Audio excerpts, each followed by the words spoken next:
Next topic, and you guys just like, no, don't want to hear it.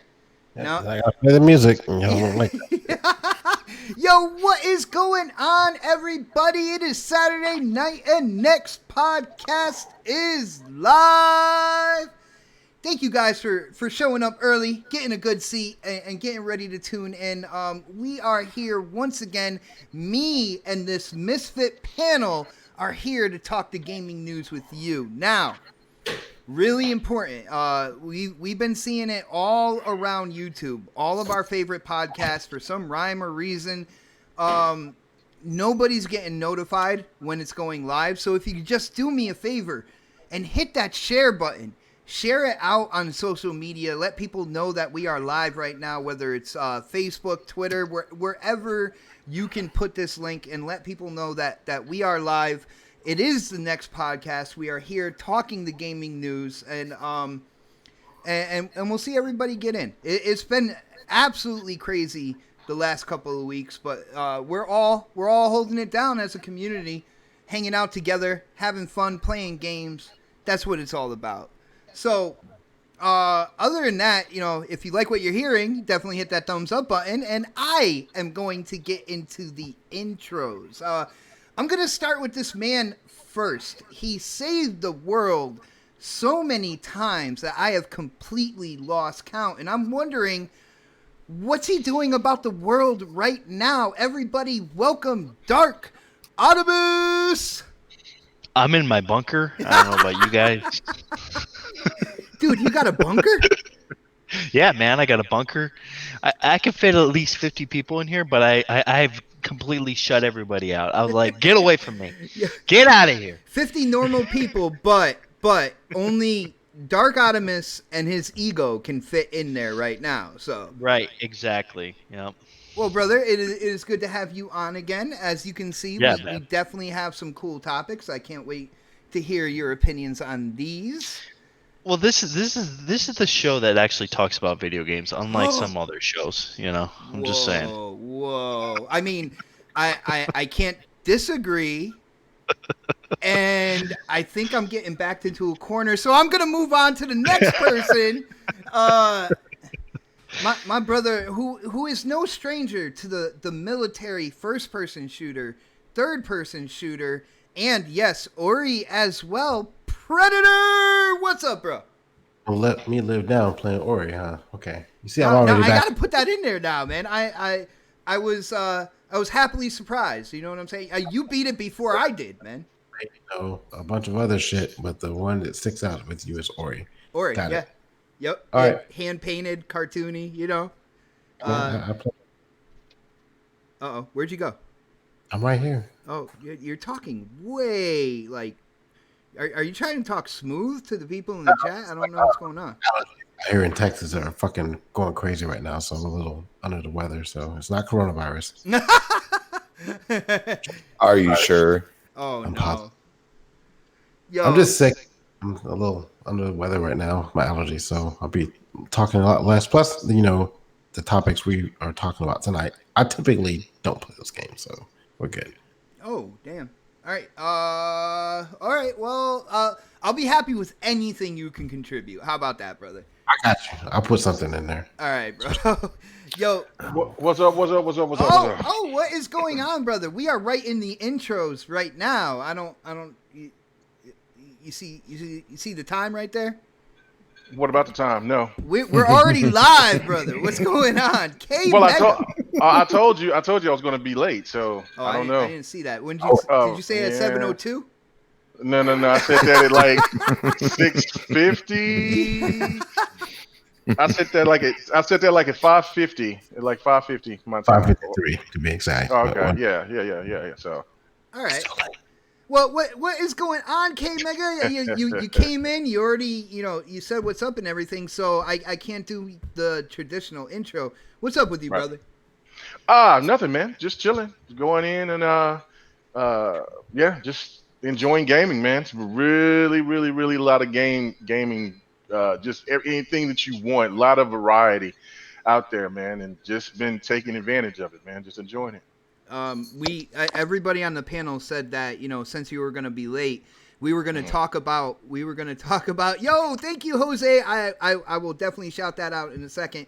We were talking about Bleeding Edge first before you get in here, so you don't fanboy all over the place about it. You know what I'm saying? Right. Y'all should have got that out the way, man. You know what I'm saying? I mean, but oh well. Too late now. I'm here. Too late. Just let everybody else talk about it, and then just let me go. It'll be great. Yo, shout out to Jose Gomez hitting up that super So he chat. goes last then. Huh? What happened?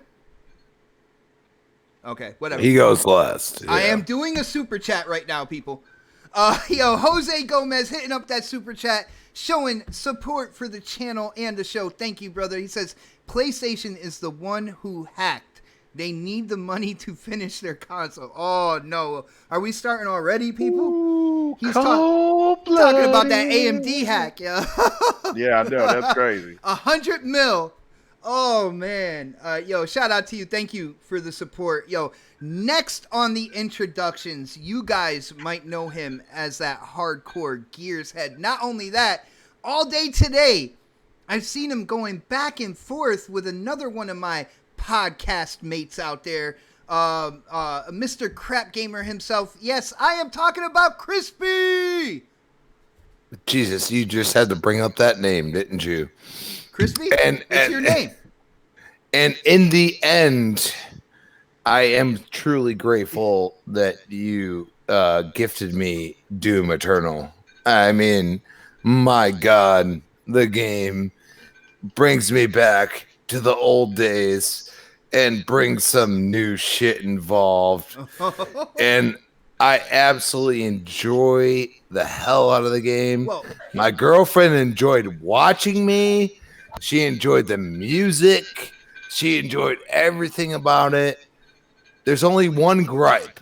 well, hold on, man. We're in the introductions, man. I didn't even properly set you up to give you your thoughts and opinions on the game. So, we are going to get into that. Let me set this up real quick, okay? Before time, because we might have new people that didn't check out last week's show or whatnot. For people who don't know, last week, I was talking about Doom Eternal. I was just like oozing my love for this game out onto the show, and I was listening to people's kind of response, the people who didn't have it on the panel. And I was listening to the response, and I was listening to Crispy, and there was one point where I was like, man, as soon as I get my YouTube money, I'm going to hook them up with the game, And then it just took a turn into there's no multiplayer and all that good stuff. And I told Crispy on last week's show, I was like, man, you were so close to getting that game from me. And then you just went in about like, the co-op. You just went in on co-op and stuff like that. And I was like, you were so close to having the game. But eventually my YouTube money came through. And believe me, guys, I don't get paid a lot on YouTube. Just trust that. But yeah, I was like, you know what? I'm going to hook him up. I think he'll enjoy it. And we got through the intros. So, Crispy, again, Doom Eternal, you have had quality time to play the game now. What are your thoughts and opinions, man? What do you like and what don't you like about the game?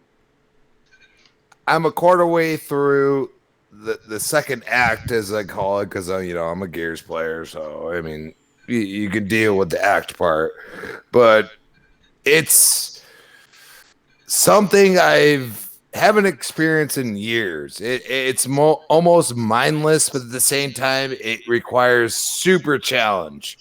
And the challenge is the amount of buttons that they make you use on the controller.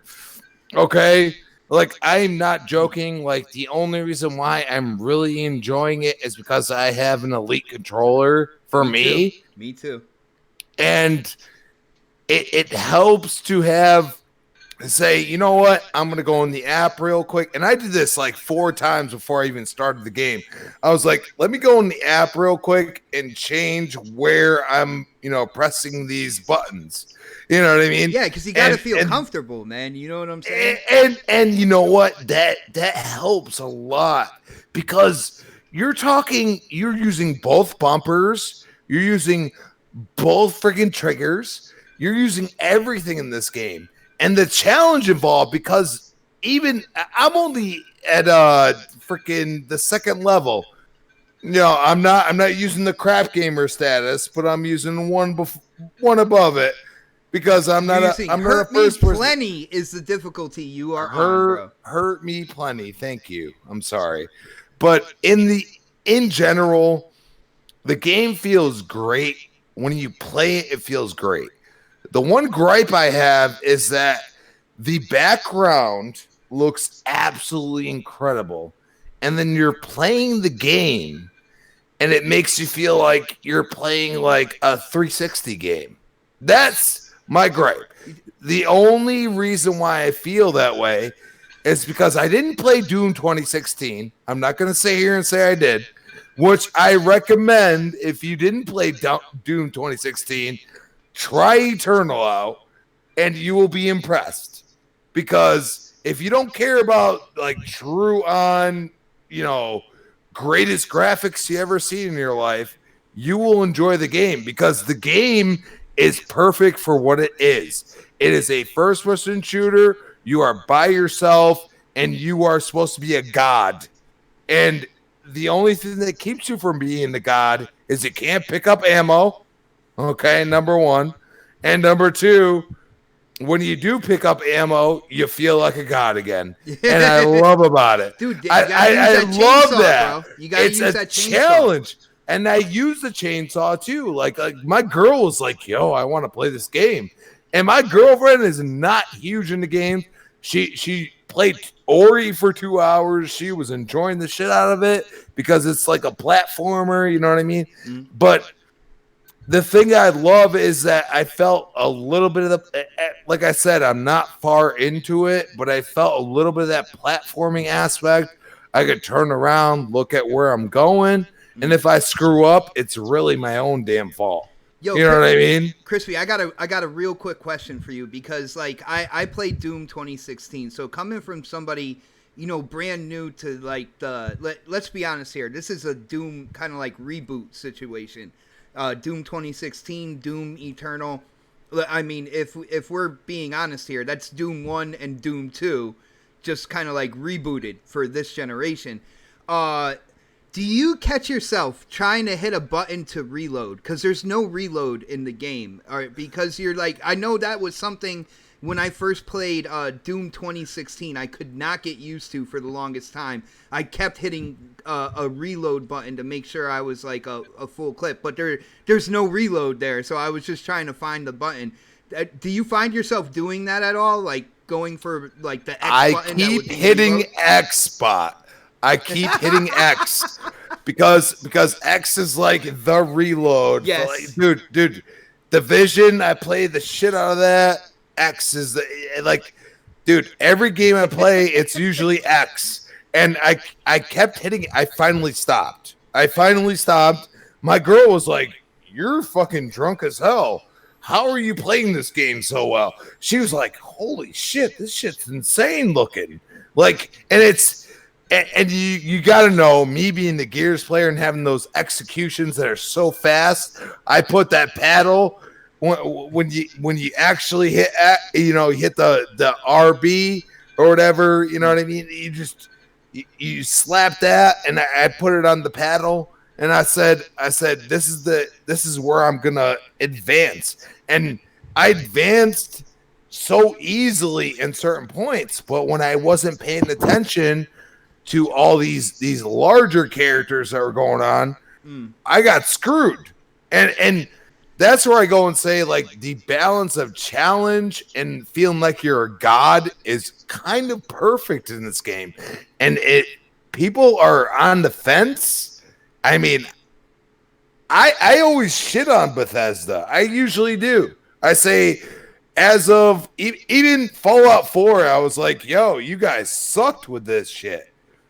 But this game is worth your buy, especially if you like first person and you like a single player experience. You will enjoy the shit out of it because it's very, centric. It brings, you have to use everything you have, including the buttons on your controller, which makes you, once you learn it, you're going to feel like a god. Oh yeah. And you get a dash too, where you can like dash sideways, forwards, or backwards and stuff. You are in for a crazy time. One suggestion, all right, and this is what I noticed: the way that they have the game set up.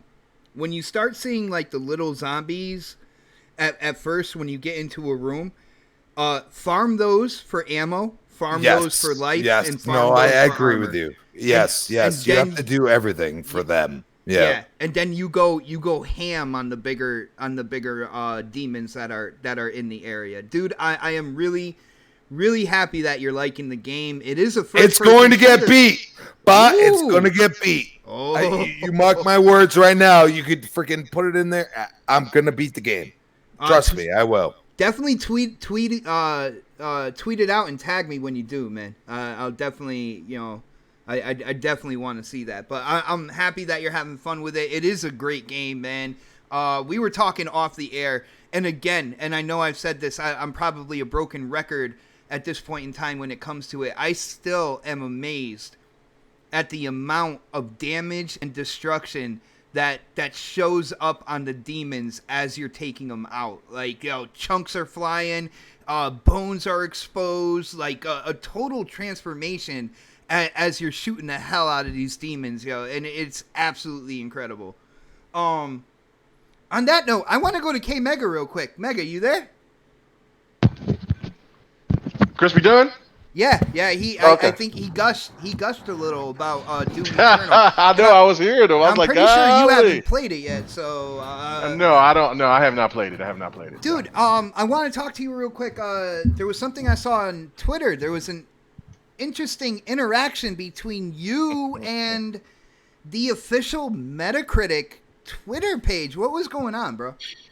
Yeah. First off, well, okay. This is. I guess I should just start it off. Start from the beginning, man. Start from the beginning.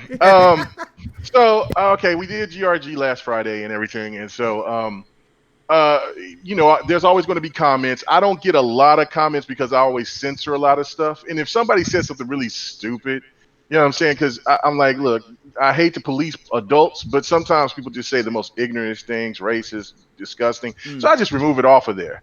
And so when I seen a comment, and it came from somebody that normally pops up, say something in the comments, and they say whatever, and that's it. Nothing too crazy or anything like that. But I read the comment. I'm like, what the hell is this? And I was going to erase it because I said, this don't even make any sense. And then I said, I'll just get to it a little bit later. So when I got on my computer, because I seen it on my phone, and then when I got to the computer, I was getting ready to remove it because I was like, this is some crazy shit. I know I didn't say anything like this, but I didn't just take the time to really read it. And when I read it, I seen that the person that sent it out, I think it was No Evil or something like that. I think he was in here in the chat.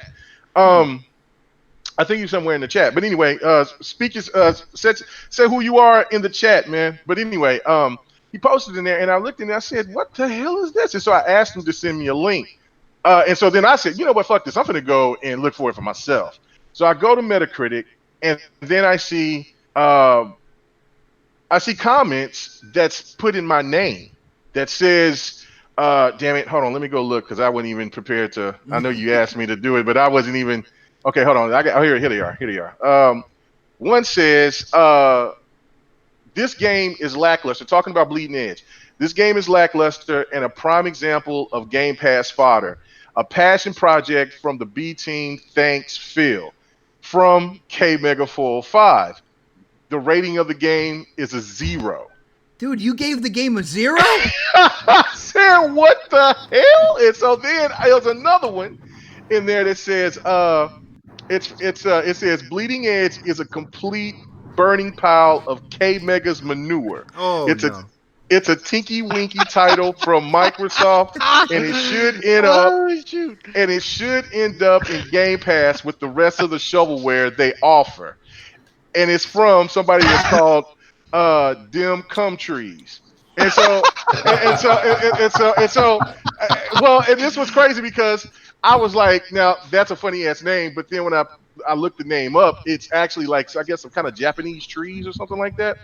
But you know what I'm saying? So it is. Well, it really is. Shout out to you for researching that before you just made it a complete joke, man. Right. Because I was kind of like, what the hell? So anyway, so I seen this, and then again I seen. I was like, whoa, wait a minute, whoa, this is crazy, and this is on Metacritic's page. You go there and you look at reviews. The user reviews, and it's right there, and and they give the game a 0, and it's and so I just started reading all the way because before I even found it, I was just reading through. Dude, why'd you give the game a 0? Bro, I did not give it a 0. And so I didn't. So pretty much, long story short, somebody impersonated my name or used my name to give it a 0 score.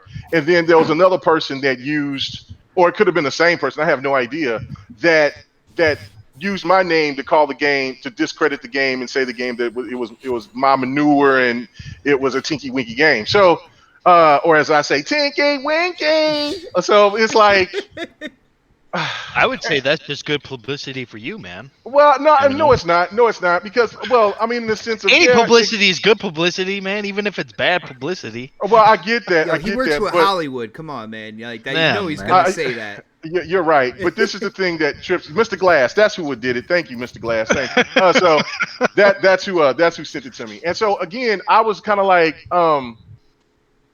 damn, this is ridiculous. So I posted it on Twitter. And then I have to say, Metacritic came immediately. Like, I mean, I probably maybe 30 minutes from when I posted the article, and they said they'll take care of it. Thanks for giving us the heads up. And so they erased it. And so then, of course, it comes to the speculation. There was people that was making dumb accusations that I used a sock account and I made it up myself, and Oh, I dude, never it's did got get the hit up check by. mark right next to the name. Well, they said that no Metacritic personally hit me up and told me that they took it off, and so that's why I was trying to, get some attention. And then right there, you seen the Metacritic with the check mark, Yeah. and it's right there, and they gave it to me. So I was like, listen, I understand that there might be people that may not like the game, but this is on a whole level. I've had all different types of things being put out for me, like just um videos of my some videos of my family and pictures of my kids and of me, and people trying to put out fake addresses of where I live. I've had all different types of stuff since I've been doing this whole YouTube thing, right? But this is the first. This is the first that I've ever, and this is what's crazy to me, is because it wasn't for Mr. Glass, I wouldn't even have known that this probably could have been happening way before. And like, Yeah. you know what I'm saying? And that to me is ridiculous. And the fact that I'm pretty sure that I'm probably not the only one that this has been done to. So Dude, did you I see mean, an Xbox 448 I preview? didn't see an Xbox 4.8 or any or the Don or Well, Pred or that's the anybody thing, else. man. These people love to hate you. That's the only thing that you can really take out of this, is that these people love to hate you Oh, because right.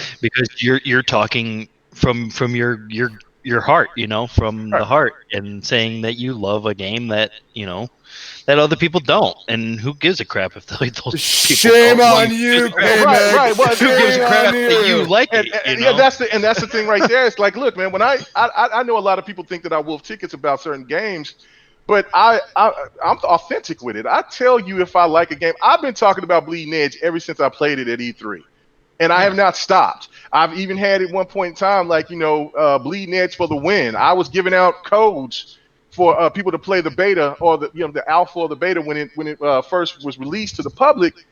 I mean, I want to try to promote the game as much as possible, because when you talk to those developers, this is the thing to me. I said this on GRG last night, and I know people may have been looking for it on it. I did GRG on Mixer, not on YouTube. I am going to upload it on YouTube Dude, as we that speak. was fun putting like stickers and stuff in the chat. Like, Hey, I loved it. I loved it. Now I could just go balls to the wall and do a whole bunch of stuff now, putting it on Mixer.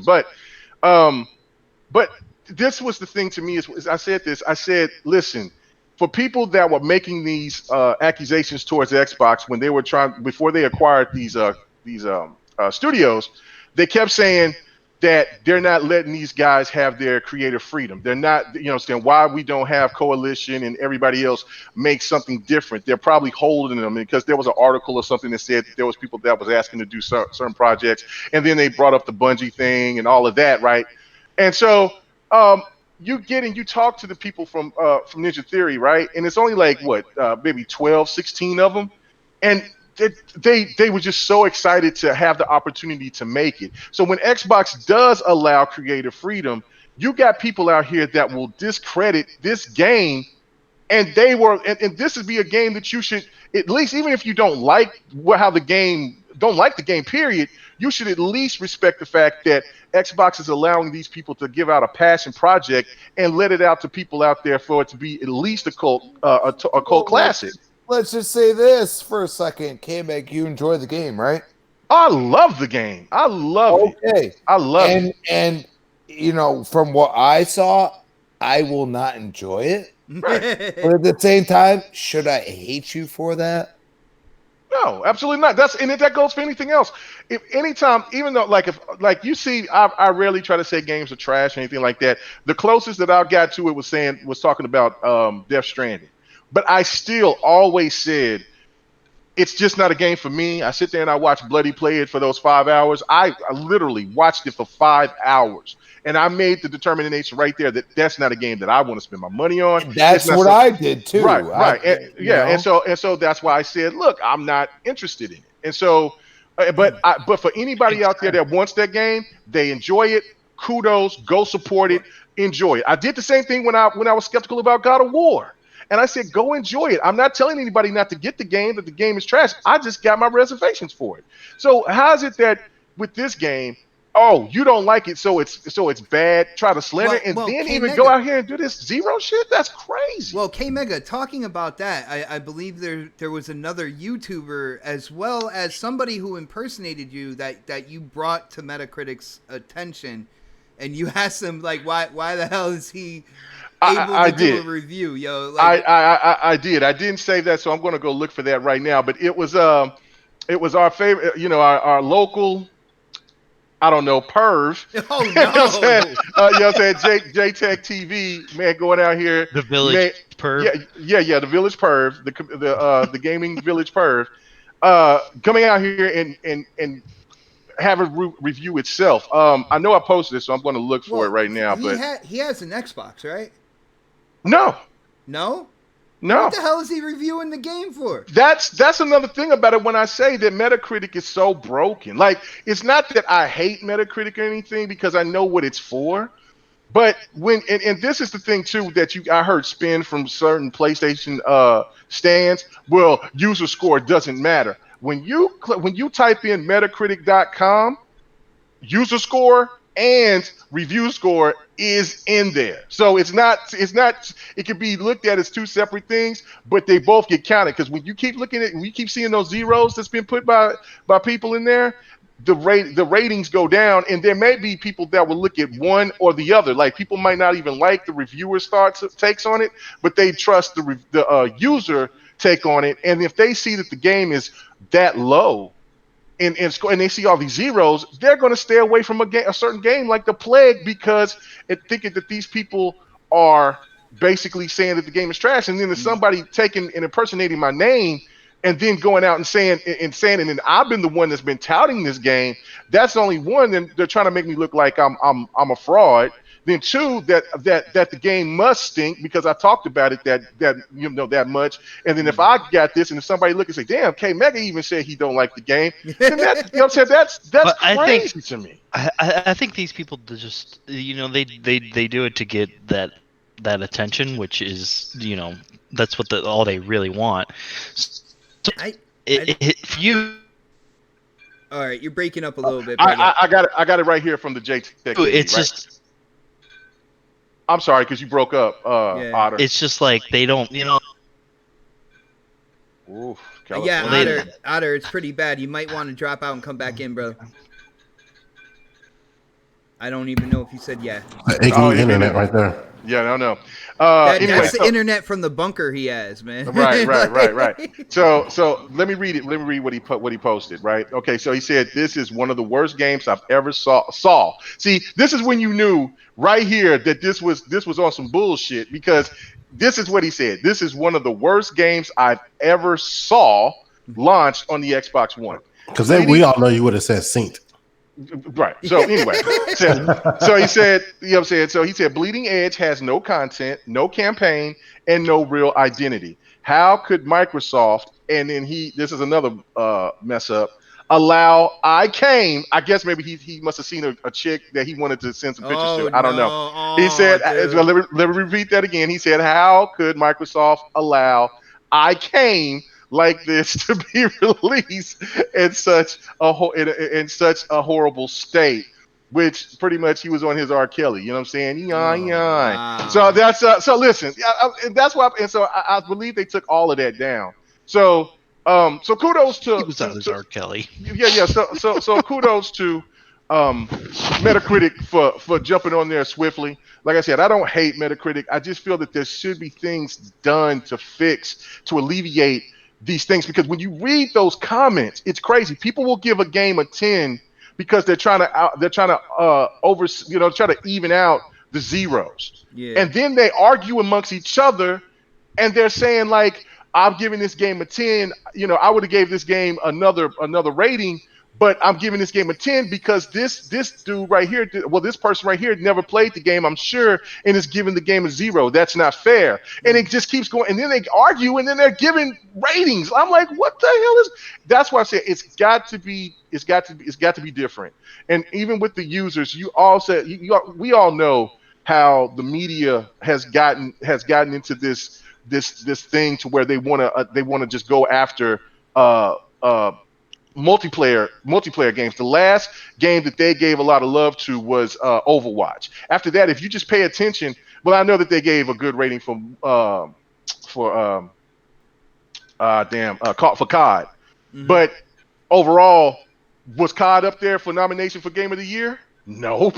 You know what I'm saying? So I mean, you know what I'm saying? So that's the thing that I'm saying. Like they always constantly they're doing this kick of wanting to try to think that they're preserving single player when these games should just speak for It's a themselves. faulty system, man. It's Like a very faulty system. all in all, like we can't. There's no way around it when you look at it, man. Even the regular kind of like scores, taking in gaming media and all that good stuff. Like it should never be the end all be all. No. When it comes down to it, I see people on social media just talk about numbers all the time, and I'm like, well, do you like math or do you play games? Because like that, one doesn't necessarily incorporate the other, man. You know what I'm saying? Oh no, absolutely. But I mean, I know everybody else want to talk about other things, but Yeah. just for me, I just want to say, what I'm saying, just knock it out the park if you're gonna, ask everybody about Bleeding Edge. I give Bleeding Edge anywhere from a 75 to a 77. I mean, there are some things. The campaign part, I don't give a damn about no campaign. The game is made for it's a MOBA, and so I don't care about no single player aspects to it. But the content wise, it reminds me so much of Sea of Thieves. Like it's fun. You play it, and you see the potential of how it's going to expand over time. But when you play in the game is absolutely a joy to play. Now it is very difficult. It's a very difficult learning curve for people that just want to try to jump in, maybe want to pick Damon and think that they just because they got a badass dude with a samurai sword that they could just start hacking through everybody and kill everybody. It doesn't work that way. You have to work as a team. And if you come in there and play with a whole bunch of randos, the game gives you maybe about maybe 2 to 5 like wins to build you up, and then it puts you in with the killers, and then you get your ass kicked for the rest of the day, and then that can make a lot of people frustrated. When I've been streaming it with Livewire, you could just hear them just completely complaining, bitching, moaning. Then when we finally got it, like pick this character, stay with him, don't go anywhere, and just know how to work, and we communicate and get it together. Then we started winning, and then next thing you know, he started getting hyped. Oh, and then he came back again when we played again the next day. So I give it a 75 to a 77. I think that's the proper the proper score for it. It's not a bad game. It looks really, really good. The HDR and everything in it kicks in. There's a lot of detail in the characters. You know what I'm saying? The combat is it's a lot more detailed than a lot of people think, and it's a smart thinking ass MOBA. You know what I'm saying? So if anybody is into those type of games, I'm telling you, check it out. Give it some time. Be patient. Pick your character, and you'll love it, just like I do. Nice, brother. And on that note, we are going into Bleeding Edge. We are going to talk about it. The panel is going to share their opinions on it. I will say first and foremost, when it comes down to it, this game's not for me. All right. Like I love the design of the characters and how outrageous they are and how different they are from each other. But I feel like the gameplay itself for me is too slow and methodical, and I think that's a MOBA type situation. So I might just not be into that genre. Too slow, too methodical for me. I feel like although the game looks good, I feel like the environments are disproportionate to the characters. I feel like I don't know if it's a camera angle thing, but I feel like the environment looks so huge in comparison to the characters that to me it feels off. Just gotta play it because I guarantee you when you're running from somebody, you need all that ground, and they can somehow they catch up with your ass. So because I'm telling you, it's the strategy within the game is. It's a very tough learning curve. It's not a game that's going to hold your hand, and I think that's what I love about it the most. It's got a very good, strong competitive stretch to it. Yeah, but go ahead. I'm sorry. Yeah, and shout out to Shizno. It's like it's not a button masher. You definitely got to learn how to play. But he agrees with me that it's not for him as well. So when it comes down to it, doesn't mean that I'm gonna say like nobody should play it. You know, I know that there's different gamers out there in the world. When it comes down to it, Ninja Theory is known for awesome melee combat. Even though this to me is a more simplified version of their melee combat system, I see exactly what they did, how they did it, and the quality in which they put into that. So, shout out to them for that. But when it comes down to it, I just don't think it's a game for me. You never know down the road, because it is under Xbox first party. It's going to be in Game Pass down the road. I might, give it another shot at a later date. And do you have your fan on? Oh, that's me. That's me. Okay, yeah, I hear the clinking of it. Yeah, I don't. When I do have a fan on, it's not a ceiling fan.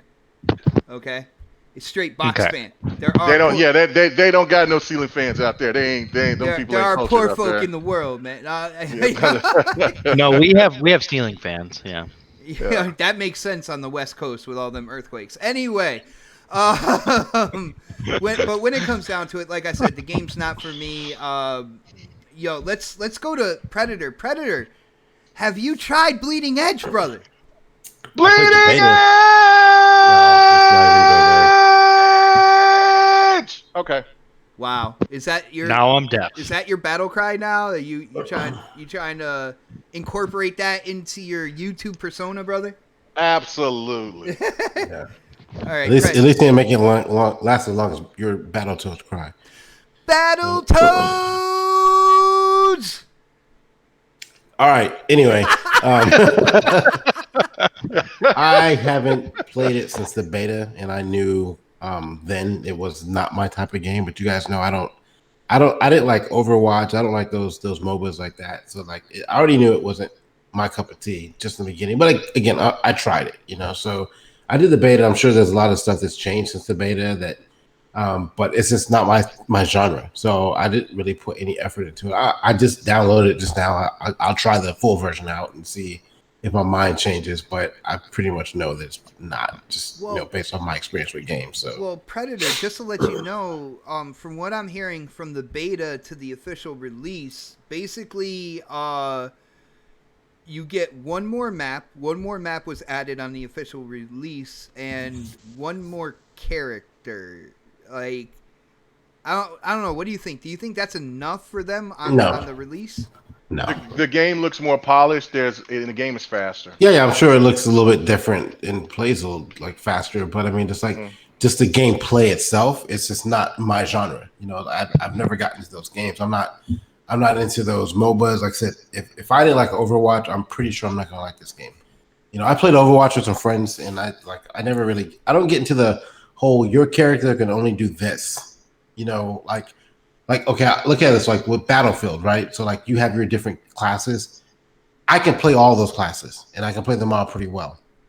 I don't know if I can sit here and say I'm only going to be a healer when I really want to do other things in the game. Like I just don't get into that game mode. Like it's never been my forte, so I just kind of shy away from playing those. And even when I play with friends who try to teach me it, I still know that I'm not going to like it at the end of the day. So I didn't put any effort into it. I didn't put any time into it other than the beta. I just downloaded it as we were in the show, just to sit, so someone can't call me a fucking fraud. I went ahead and downloaded it, and I'll try it out. You might see some footage one of these days of me getting fucked up in the game. But I mean, I know that I don't like that kind of style. And like The Witcher, I hate RPGs. I just don't have the time and patience to sit there and play a game for fucking 800 plus hours. But I worked through The Witcher, but you see how long it took me to finish that game? Oh, like man. Fucking ever. Years, so brother. But I did it. And that was a proud moment as a gamer. I was like, I finished the game. Will I do it again? Fuck no. But I did it, and you can't say I didn't. So this game is just like, I know it's one of those games you can kind of hop in, hop out of. It's the speed of it is my style, but it's just not like if I got like, an hour to play a game, it's not gonna be Bleeding Edge. I don't feel like looking for a match with friends, or I can jump in Battlefield, I can jump in Call of Duty, I can jump in The Division, I can jump in Destiny if I really wanted to, and I can find somebody I know that's playing that game religiously. Now, what I will say is that I feel like that was a shot at me with Destiny. I No, don't no, know it's not. why, It's man. not a shot at anybody who plays those games at all. Like everyone, they have their different likes and dislikes, and these games are just not my like. So Yeah. I will say this though, I didn't like Sea of Thieves when it first came out either, but it was fun. I did hop back into it multiple times after that to kind of just jump in with some friends because they were playing it and I was bored. But like, I couldn't see myself doing this with Bleeding Edge. But I can see Microsoft just continuously building off of this game the same way they did Sea of Thieves. Like more characters, different maps, and kind of like, this is their style of game. They slow play it. And for the fact that, people talk about Microsoft and how they kind of they assume that they fucked over other companies sometimes and the games they wanted to put out, but they let this company put this game out and they're letting them support it. And exactly what they talked about when they picked up Ninja Theory and all the other companies they picked up in the past in the last like year or two. They're giving them the opportunity to make games they want to make. You can call it filler, you can call it whatever you want to, but they're allowing the devs to do what they want to do, not just forcing stuff down their throat and making them make games the way Microsoft typically did in the past. They're allowing them to just, come out and be creative. And so this was one of those games where like the people were like, hey, we want to do this. And Microsoft said, go for it and do what you got to do. Let's make it profitable. Here's our help. What do you need from us? And let's put it out in the market. And they did it. So you can't complain about that. Even if it's not your cup of tea, it's there. It's an option. Well, people can, but they'd look very fraudulent with doing so. Well, remember, and I was just saying kind of like the same thing with Pred, just said it a lot better. It's remember everybody's been asking this generation, where's those AA type games that we used to get during the gen before? And this is that type of game. I think that just the difference of now is that these games can get enhanced, and that's why I see the same similarities with Bleeding Edge, like I did with Sea of Thieves and with State of Decay as well. Like these, like what I'm saying, it's starting off a different, it's starting off this way. It needs some more modes. Like I think if it does a death battle mode, what I'm saying, like a death match mode, I bet you'll get a lot of people engaged with it than the two modes that they have right now. And then of course just more characters and things like that. So yeah, I totally agree with what Priya was saying. Nice. Now, Predator, when it comes down to it, I know a major gaming news site, and I forget which one. Maybe you can remind me on this. Basically, they called the game Game Pass filler for the most part. I got to ask you, from what you've seen and what you played in the beta, do you think that was a truthful statement? Do you think that's something that, the big gaming media out there should be saying at that point in time? I don't want that to be a theme. Like anytime a game, like a AA game comes out, because like, Ori wasn't marketed. Ori 2 wasn't marketed very well from Microsoft. Are you going to call they that had Game Pass Aaron filler? Greenberg in a onesie like 5 times. I'm like, come Yeah, on, but that's man. only if you're on Twitter and on his account. But like, like just for the people who just deal with TV and YouTube videos and stuff like that, like you didn't see a bunch of praise That is and true. you didn't see a bunch of marketing for Ori, and it's a great game. So like you can't sit there and say that was Game Pass filler. People were looking forward to that game. Some people were looking forward to this game, like K Mega, but like you can't call anything Game Pass filler and expect that to stick. I think that's bullshit. Like it may not be your game, it may not be something you want to play, but like if we get in this attitude where every time a company comes out with a game and puts it straight to Game Pass, it's filler. If it's a AA game, it's bullshit. Because everybody needs a platform to put their game on. Everybody, like no matter who you are, no matter if you're AAA, AA, or just some fucking dev in the bathroom making a game for a phone, you need somewhere to put your game, and you can't just say it's filler. I mean, like they put a lot of work and effort into this game, and this isn't like a small ass company either. This is Ninja Theory we're talking about. So they did something they wanted to do. So I don't agree with it being called Game Pass filler. It wasn't even marketed specifically for Game Pass. It was just like, hey, we're gonna make this game, and here it is. Like I haven't seen anything about this game. Do you think honestly, like something like that, a comment like that? I believe it was even the headline in the article. Do you consider that unprofessional, or like Because That's their opinion, so I'm not going to sit here and say it was unprofessional. But I will say that when you put your name or your company besides the title, like a lot of people don't read the article; they just read the title and they go with that, and they assume like that's the catch right there. They see that title, and that's what they assume your opinion of it is. So like they could have went there and praised the game. Yeah, it's a great game. It's fun to play. It's like it's only $30. It's in Game Pass. We have that. It's a this and that. But that title sets the tone for the rest of the article. So in that aspect of it, yeah, I think like when you write a title like that, it's specifically made to make the game look bad. yeah, Even if they said something good about it in the article, but like anybody who knows anybody knows that you're gonna go straight to that article and you're gonna click that shit because you want to read the negative shit because you already put it out there. And if then it came out and said, "Yo, this game is amazing. You should check it out." People are gonna click that shit too. So like, it's a no-win situation, But like, I didn't read the article because I don't like getting into the clickbait articles sometimes, especially from the smaller fucking smaller ass companies that have a voice, But like, I don't really get into it. But I don't know what they said in the whole article, so I can't say and quote everything they said in there. But I think like that title alone is what people look to kind of like click on it and go into the article to see what they're going to read. So unprofessional, maybe, but it's their opinion. And I think if they felt like that game was just Game Pass filler for them, I want to see those articles where they're saying there's a lot of other games in Game Pass that aren't Game Pass filler.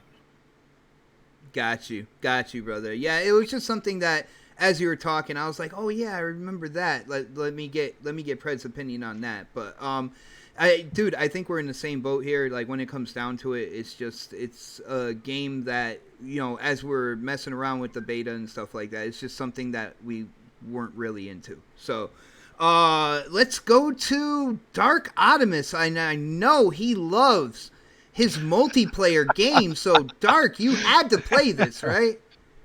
No. No, why not, man? For people who didn't play, I'm gonna ask why not.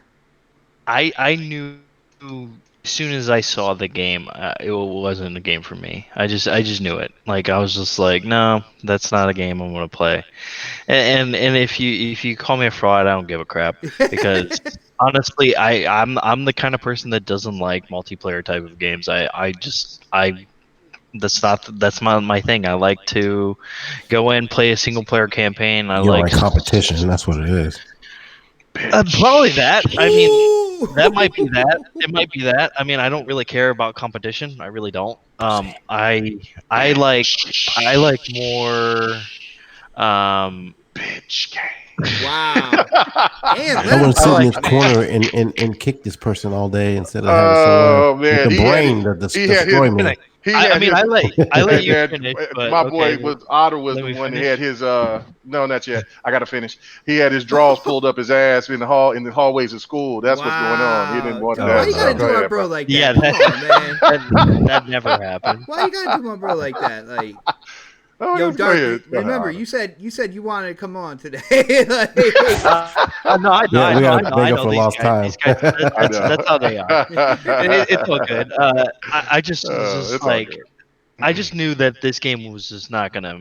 I was not gonna play it. I mean, they even when they announced it, I was like, oh well, maybe if they have a single player type of experience to it, maybe I'll play it. And then they announced, oh, there wasn't one coming at launch. I was just like, well, then I'm probably never gonna play it. Just because there's so many games that come out. It's like when people say, "Oh, I'll wait a year for the next game to come out," or I'll wait. Like, let's just say Final Fantasy VII, for example. Uh, I won't play it on PlayStation. I'll That wait a is year and not play an it again. example, Dark. I'm just saying. No, listen, dude, listen. Just listen to me. I'm saying is that people who are like saying, "Oh, I'll wait a year to play a game that's on another system," it just doesn't make any sense to me because there's more games coming out. You don't know what's coming out the next year. You don't know what's coming out later on. So it's like, why wait for that next thing? It's the same thing with like I'm saying with this single player game. If they come out with a single player uh, uh, iteration, a part of that game, Bleeding Edge, A single player a year campaign, from single now, player right? mode, stuff like that. Right, if they come out with a single player mode later on, and a year from now, I'm probably not gonna go and play it because it's a year. Like, I'm not gonna wait a year. It's just, I'm not the kind of person that's gonna wait a year. I mean, other people are those kind of people that they'll wait. They're willing to wait.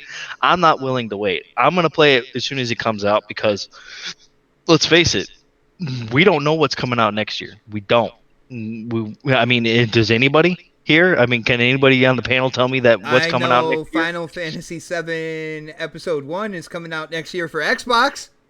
Oh, Well, the there you complete go. edition. Yeah.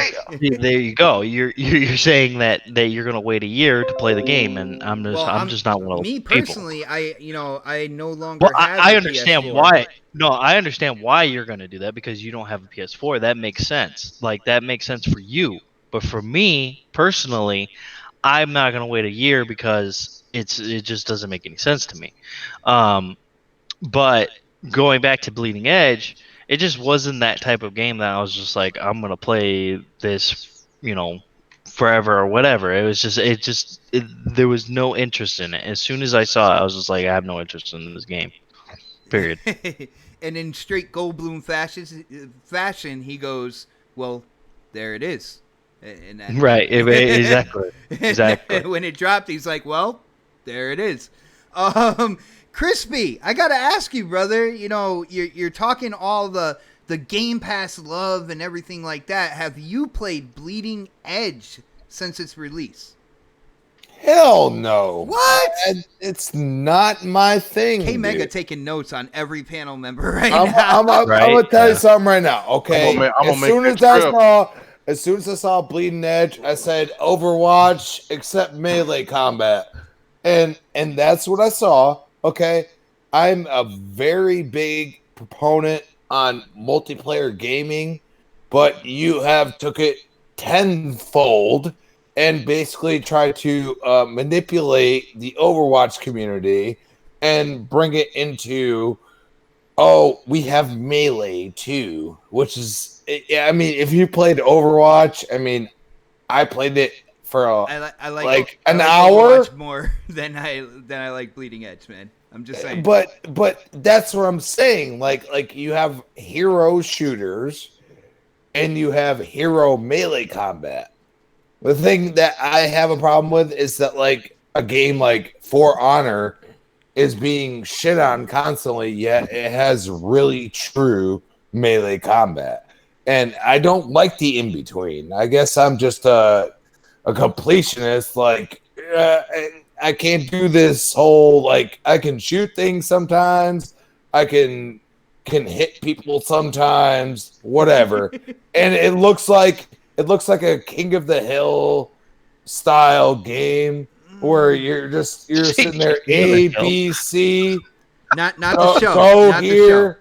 Go I here. know. I know. Go here. Go there. Enjoy it. And you know what? This is the problem I have. If people enjoy it like K-Meg, I got no problem with it. It's like K-Meg only enjoys certain aspects of games that I play. And I go and say, well, you know what? I'm fine with that. At least you enjoy something of it. You're fine with it. It's his decision, man. Like, when it comes down That's to it. the point. Oh, there you hit the nail on the head right there, yeah. That's the point. Look, if you like Overwatch, but you're looking for melee combat, I totally think this game might be for you. You know what I'm saying? That's the point I try to make to people. Like, dude, I can go sit here and play whatever I want. I have Game Pass. I can play whatever the hell I want. I can go play Metro. I can go play whatever I want. Gears 5, fucking Halo. Get the hell out of here. Like, people talk trash about Xbox, but they give you an option. Is that so hard to realize? Do I like the game myself? No. But am I going to trash somebody that actually likes the game? Hell fucking no. I'm not doing it. I'm sorry. If you like the game, You might get me into it. I don't know that. If I play with other people, I enjoy that. And that's the point that I try to make to people. It's not about the game itself. It's about the people around you. Very, very interesting. See, that's where I would disagree. I think it has a lot to do with the game too, though. You don't want to play a game. Well, if it plays like Predator, I then have to we all disagree with did. you on that one, Otter. Oh, wow. Well, no. I guess I gotta disagree with Otter on that because it's not so much about. I mean, I'm not disagreeing with how It's got to be he about the feels. game too, though. Well, Yeah. not necessarily. Not necessarily. Hold on. Wait a minute. Now, this is one thing right here. Okay, so I would never play Overwatch at all, if it wasn't for somebody that I knew that was playing the hell out of it, and they just kept talking me into do it. Kept asking me to do it, and then I realized that hey, I like this game because my last experience, even though it's kind of not I heard like Xbox turned on, by the way. yeah. Well, I'm already playing Xbox, so Oh it's my all good. God. So, you know what I'm saying? I'm on this PS2. I can't play Bleeding Edge while I'm doing the show. I got to really concentrate. So I'm playing Phantasy Star Online too. A lot more easier to do. But that's the thing. Like, there are people that can be persuaded. Like, there's been plenty of people I know. Sea of Thieves alone is that game for other people. Like Fred said this. You jumped on. I know, Otter, you've come on the boat with us, and you've done it maybe once or twice, and then you've never came back, and that's those fine, were right? fun times. But, Those were fun times. But see, got you had fun persuaded with time. God of War. Right, and that was my point that I was going to make. You know how adamant I was about God of War. Like, didn't tell anybody I hated the game. I just said I'm not fucking with it. I think they just completely ruined it, in my opinion. And then somebody got it for me, and I had to eat crow, and I made a video. I said, look, I was wrong. This motherfucking game is hot. Now, do I like the old combat better? Absolutely, because they took away a lot of the combat that I know and love from the previous God of Wars. But for just an overall game experience, I thought the game was fucking excellent. So it's like it's you can be So it does come persuaded. down to the game then.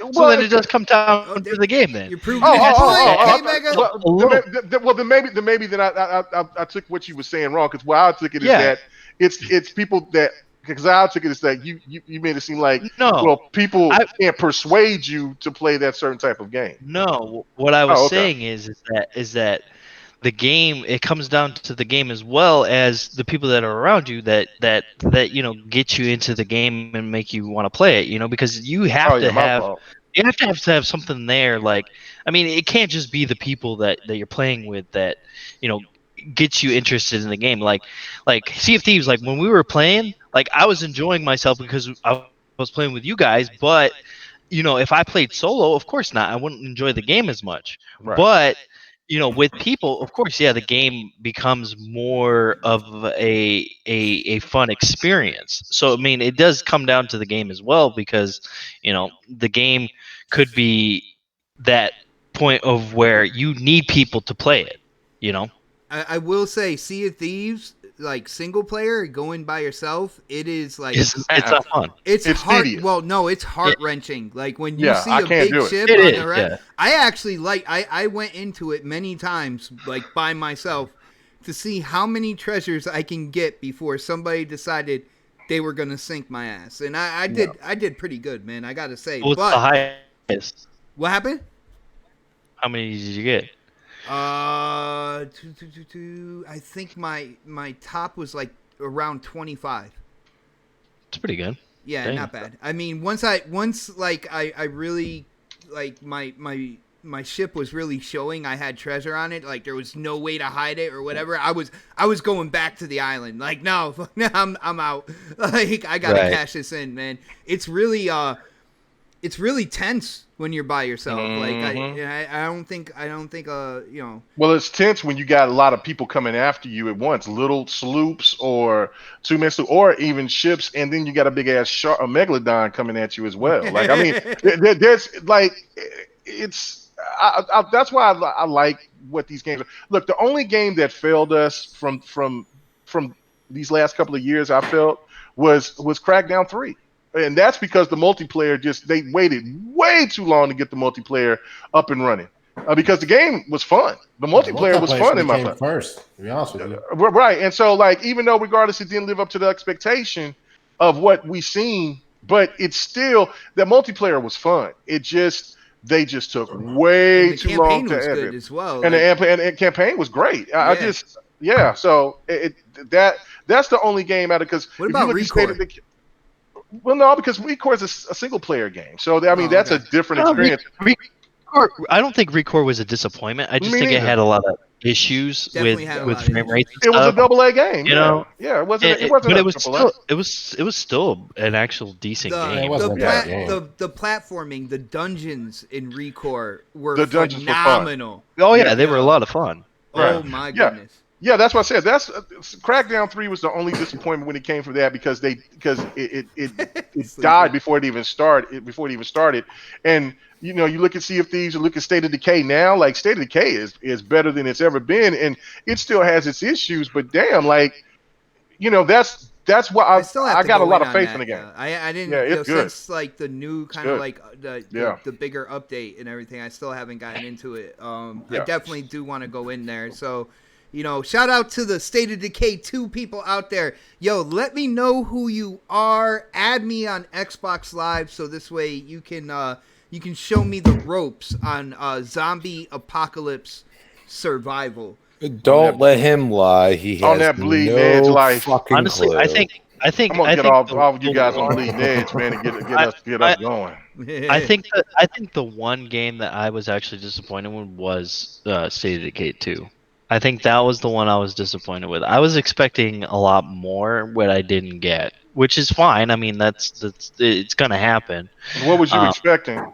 I guess I was just expecting, more better game. just more from it. I was just expecting like That game is dope, man. Yeah, he said a What you talking about, like better game. visually, or no, I what? was expecting it to have more of a storyline to it, Oh, and okay. having more of a kind of a Walking Dead feel to it, and it didn't really. I didn't Dude, feel that. that's what I Well- was picturing as well with that game. So The Yeah. more that you played into it, it gave like a story outline to it, like because there were things you had to do within the game the objectives made the story play out. Right, but I yeah. was expecting more from that. You were like expecting more just of a single player experience. Right, exactly. Yeah.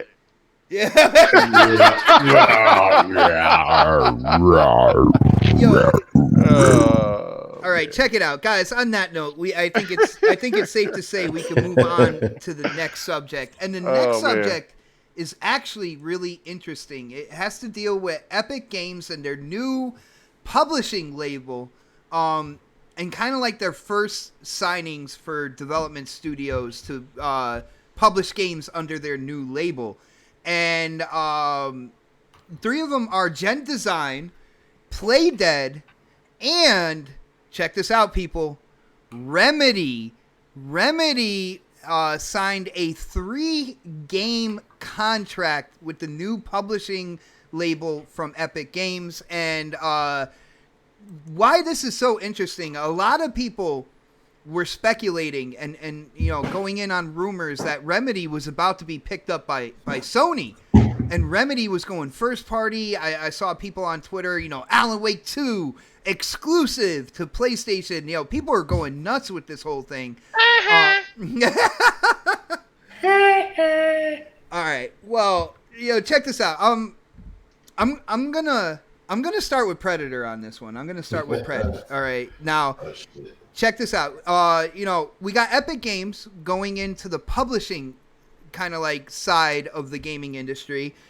Signing Play Dead, which did Limbo, those type games on Xbox, and Remedy as well, and the developer that did The Last Guardian. Now, I want to ask you, when it comes down to it, do you think this was a good move for Remedy? Like, what does this mean for Remedy? The way I look at it is Epic Games is kind of, they're synonymous with PC as well as console. So, but like, I look at them as like their home PC with their Epic Game Store, all that good stuff. And of course, multi-plat all 3 development studios have signed 3 game contracts for multi-plat games. So, Predator, what does this mean for Remedy? Was this a good move? What does it mean for Epic, man? Was it a good move for them to sign these 3 studios as well? I think for both it was a good move. Like they got both companies like established a partnership with each other. So like I don't see a problem with that. I think the more the negative part of it, I won't say negative. Like the people who assume that Remedy is going to go to PlayStation kind of got egg on their face. Honestly, I heard that rumor so much, I thought it was actually already true. So like I was like, oh wait, I thought they were with Sony, and like.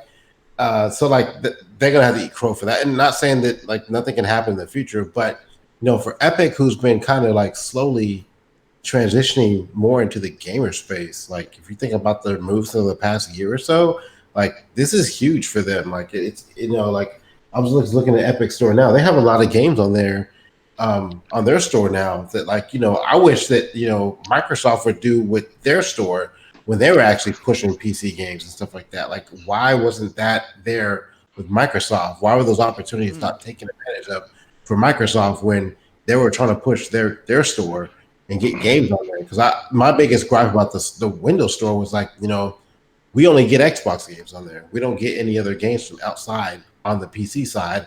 And so I was hoping Game Pass would kind of alleviate that, but it doesn't seem like it's so, to be honest with you. So, with Epic, it's like, they're already like, I think they take less cut out of the money that like Steam does, so they're kind of undercutting Steam at some point. Mm-hmm. They're getting other games on there. So for Epic, this is great. Like they got a couple of studios making games specifically for them. Not saying those games aren't going to be available in other places, but like they have it on their store, which, for the PC guys specifically, like who are like, fickle, as we said before, like they're gonna have to kind of force themselves to kind of go there to get games, and it's been a slow process to do it, but they're slowly kind of coming over to it because they wouldn't go to the Windows Store for shit. No, so they're gonna have to force themselves to go to Epic Store to get some of these games. And again, it depends on what they have coming out. Like you said Remedy, Play Dead, like they're like Remedy has Control, they have Quantum Break, but if those companies come out with bigger titles that people really, really, really want, they're gonna have to go to that store to get them, and that's the only place they're gonna get them from. So they don't have a choice. Either that or just buy it on the console, which those PC guys are not gonna do for the most part. So for Epic, yeah, it's good for them. Now, I think it's a great move for Epic. Oh, yeah. And I'm gonna go with Remedy because even though Playful, Play Dead, whatever it is, Play Dead. Their games are everywhere, so I don't really think for them because they're kind of smaller in my mind. Like it's a good deal for them. For Remedy, they basically could have been bought out by anybody, but keep in mind they were under Microsoft's umbrella for so long, making games for them. They kind of want to be free to make their games wherever they want to make them at. So I don't think it's going to be a plus or minus for them. They just get a little bit more financial backing to make the games they want to make, and they're not stuck with the console war, feud we have going on. So now they're making games everywhere, and it kind of kills that narrative of them going to Sony. All right, now here's the deal, real quick. I know you said it's a good move and stuff like that. Let's compare the rumor to the fact real quick. What is the better move in your opinion for Remedy? What they did with Epic Games, or signing as a Sony first party? I think what they did with Epic Games is better because they can get their game across multiple platforms. There you go. Versus just under Sony's belt. Because look at it this way, and this is just me being the gamer and not the business guy. If Sony would have acquired them, do you think Sony would have allowed Quantum Break 2 or a Alan Wake, to go on Xbox the way Microsoft has done with Xbox titles? Fuck no.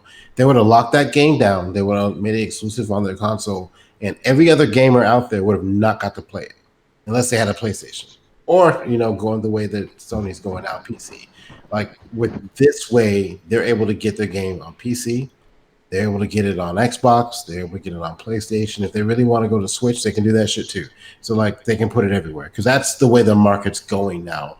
Why I mean, you don't see fucking movie studios saying, "Oh, we're only gonna play this movie in this brand of studios." They put that shit every fucking where, and they put it on DVD so you can buy it and play it anywhere you want to. So going forward, like you guys, we all have to kind of get used to this. Like games are gonna be, especially multi-plats, you know, those exclusive deals and shit like that with these double A game companies and stuff.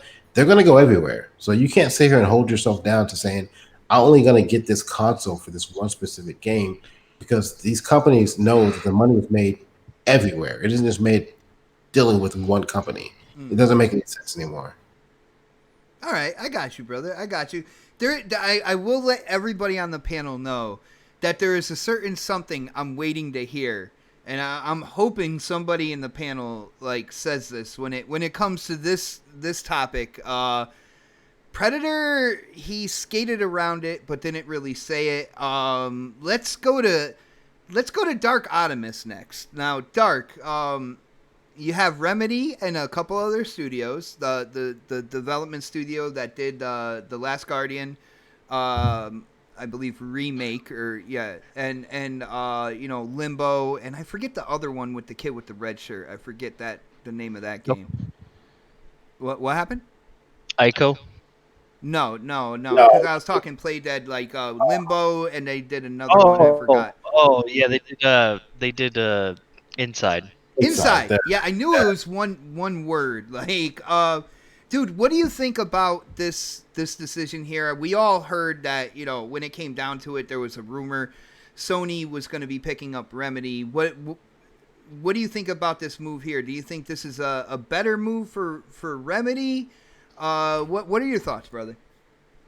I thought it was funny when people said that Remedy was going to get picked up by PlayStation. Why? That doesn't make any sense because I mean they made a lot of games for Xbox, yes, granted, but I think ever since they did Quantum Break, I think they wanted to branch out and make games for all platforms. So I think that was their goal, and now they're able to do that. They're just going to continue to do that no matter what. It just I don't know. It just seems like people are out there expecting. I mean, like me. I mean, kind of like me. Expecting better things from certain things, and they just don't get it. And they get disappointed, and that's completely normal because that's human behavior. But I think Remedy.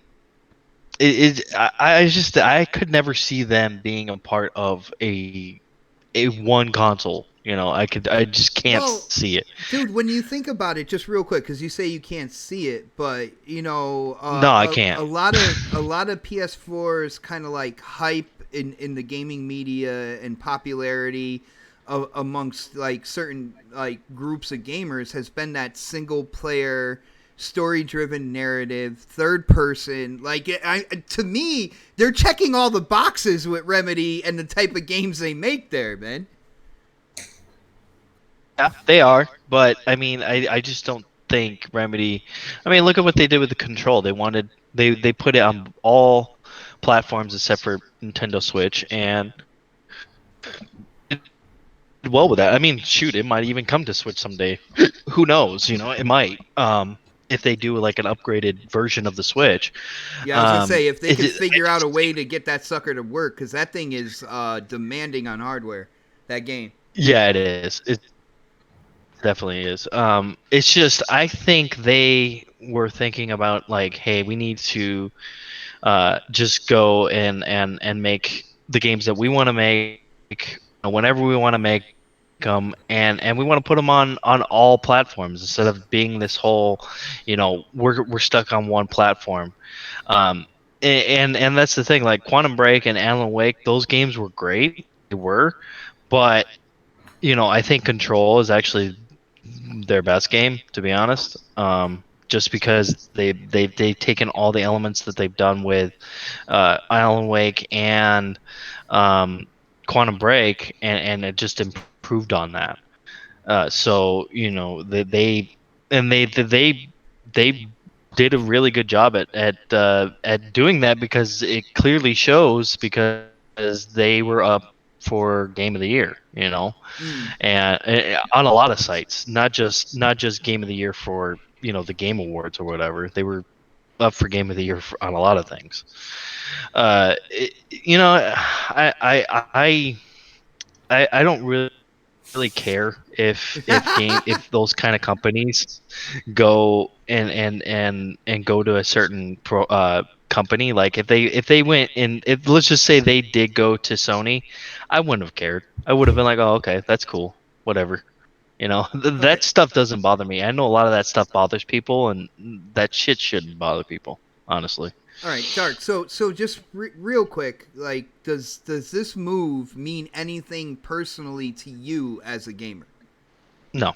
Okay. All right. Cool. I just realized that would be a good question to throw in there, so I threw it in with you. The people have spoken, and Crispy is next because he is not going to share his thoughts on this until he is called on. So people in the chat trying to get, you know, what Crispy thinks about this. Come on, guys. Let you know, you got to hear it in the show. So Crispy, we got Epic Games coming out with a new publishing umbrella, and Remedy, along with a couple other, you know, development studios have signed up. 3 game contracts. What do you think? Was this a good move for Remedy? We all know the rumors that were swirling. Yeah, was it a good move for Remedy? And does this move mean anything for you, bro? Of course it was a good move for Remedy. I mean, let's think about this for a second. Epic has made some of the best engines you've ever seen. And you can sit here and tell me otherwise, but watch other games run on those engines, and you could sit there and say... Hold on, brother. Hold on. Remedy has their own game engine that they use. That doesn't matter. They're not going to do it anymore. I'm really? telling you. So you think they're going to move to... Wow, really? They're going to move to Unreal Engine only because of a games that they never seen run on it. And the thing I have to say is that it's not, everybody says Unreal Engine 4. We were supposed to get 5 a long time ago. Guess what? It's agnostic. It doesn't believe in God. There you go. Whatever you want to think of it. But in general, they don't care. Okay? They don't. And they have their own store now. Okay? On PC. And they're looking for some really good devs that need a little help in the graphical department. Which, if you play Control, you know they need a little help in the graphical department. I'm just saying. If you actually played it... I did. I played it. Shout out to Wilmy Hood for hooking me up with the game. I appreciate that. I don't know. I played it. I played it on PlayStation. I'm just telling you. Well, there's your problem. There's your problem. There's your problem. You played on PlayStation. That's your problem because. Okay, Mega, what am I going to do with this panel, bro? What the hell? I don't know, bro. What did I even say to that? I can't say anything to that. Yeah. But in general, what I'm saying to you is that Epic has come out with Unreal. Unreal has been a part of gaming for so long. Okay, we have to recognize the fact that so many great games, Jedi Fallen Order is a prime example of a single player game that took EA and said, "Screw you, Frostbite, we're done with you. We're going with Unreal." Yeah. Okay. Yeah. And what I'm saying to you is that Unreal is a very dev centric type engine. And the thing that I hate is that when people go to Unreal, they say it's trash for a certain amount of people. And it pisses me off because, you know what? You can go and compare this game to that game. There's no fog mechanics. There's nothing. There's purely, you could see across the whole entire map. And people just don't understand that. And Epic continues to push themselves to the limit. And what I love is that they are going into next gen, and I don't believe we're going to see an Unreal Engine 5. It's just going to be Unreal Engine. And these devs are buying into this because in the end, agnostic means like self-aware, right? Yes. Okay. Yeah, sorry, brother. I have to correct myself, man. I can't. I'm not going to be a dick. I'm not going to call you out on it. I'm just going to continue on. Dude, but in the my end, panel is filled with dicks. Like, you can be a dick, yeah. What? I mean, we're not talking about the chub in my pants. But we're not, and we never will. Oh, okay, there you go. Never will. See? But what I'm saying is that Epic has the tools, and they're trying to build something. You understand what I'm saying? Yeah. So in the end, you can go with PlayStation. That's fine, but PlayStation is cornered. You know what I'm saying? So people are looking at Remedy like they're going to go to PlayStation, bar none. But guess what? Epic has more money. A lot of people don't realize that. With Fortnite?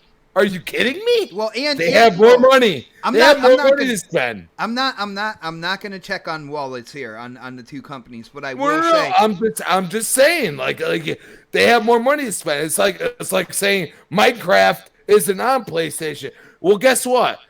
If the Remedy devs really want their game to be on everybody's platform, there you go. That's what it is. It's that's what it is. Multiplat, like when it comes down to it, you give your hard, the hard work that you put into making a product, you get to put it on multiple platforms. Where when it comes down to it, I mean, let's be real here. Multiplats, with being on different platforms, they sell a lot of copies. Well, and let's go farther than that. Who has shit on Unreal? Who has shit on Unreal Engine? Who has said that Unreal Engine Chris is taking names right now. Who shit on Unreal? Come on, who did it? No. I'm just saying, like bar none, I've never heard anybody say Unreal Engine is not up to par. Is it the greatest you ever seen? Is it first party dev status?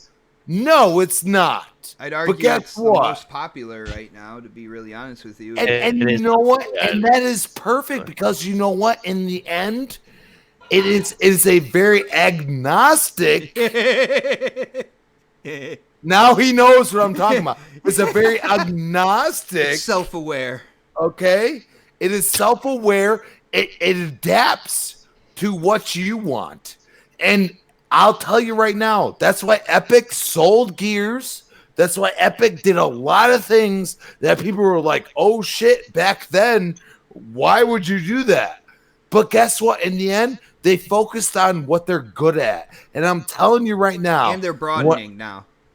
You know what I mean? And now they're pushing into the PC market.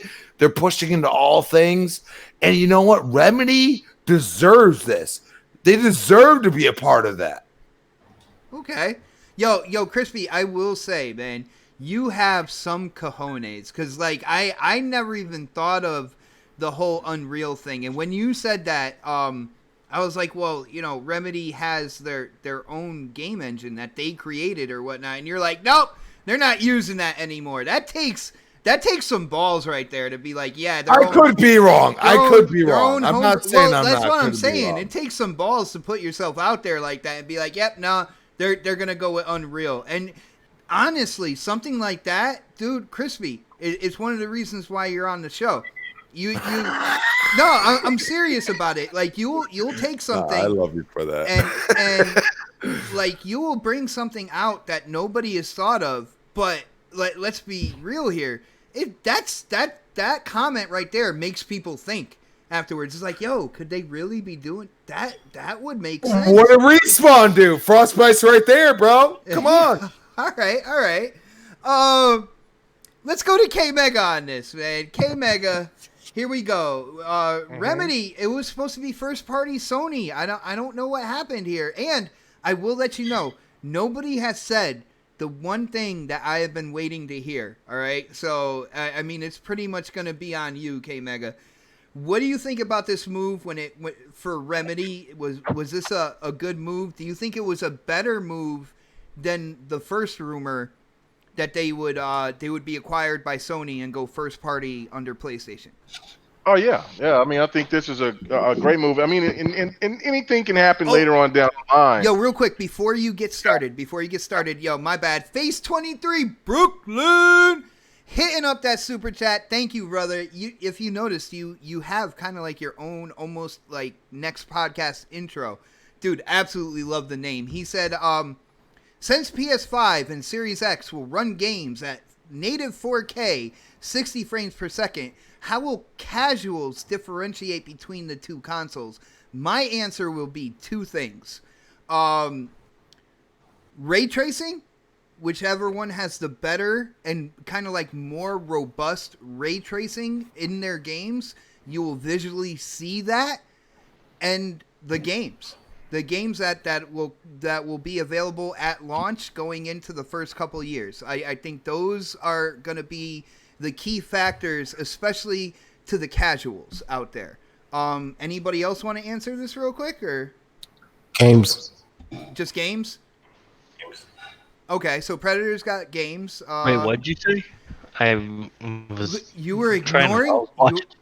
I was watching this Bleeding Edge gameplay You on were the watching screen there. Guiding Light, man. You're a soap Just opera toss us fiend. out You there. need to stop it. Yeah, mine's behind. I don't know what it's going on. All right, well, check this out. Is Phase 23 asks, he goes, since PS5 and Series X will run games at native 4K 60 FPS, how will casuals differentiate between the two consoles? I said how robust the ray tracing is, and the launch lineup into the first couple of years when it comes to the games. Now, what do you think, bro? Yeah, it'll be games for sure.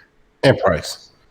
Oh Yeah, yeah, I price. forgot about price. Yeah, man. that was what was going to be my thing. It was going to be price, what was going to be the launch titles, and that's kind of basically where it's going to all boil down to. And features, services, all those things. Nice. Because people keep trying to take away the services aspect of it, but that's going to be a big deal because that's going to make it to where people actually look at if the Xbox is going to be more expensive. We don't know that yet, but if it is, then you look and do a comparison of, well, how much more am I going to get compared to the competition? And if they can get a hell of a lot more, then they'll be looking at it as a bargain to spend a little bit extra. Nice. Crispy, what do you think? What's going to differentiate the PS5 and the Series X if all games are running 4K 60 FPS? It's going to come down to the content involved, and I'm talking about the content that's already there to begin with. It's going to come down to if you can buy the console and have the games day and date in your face, and people are going to enjoy that. You could pay a certain amount, but $120 a year is incredible for the amount of games you get. And we're not talking about the third-party games. We're just talking about the first-party games. My girl has enjoyed Ori.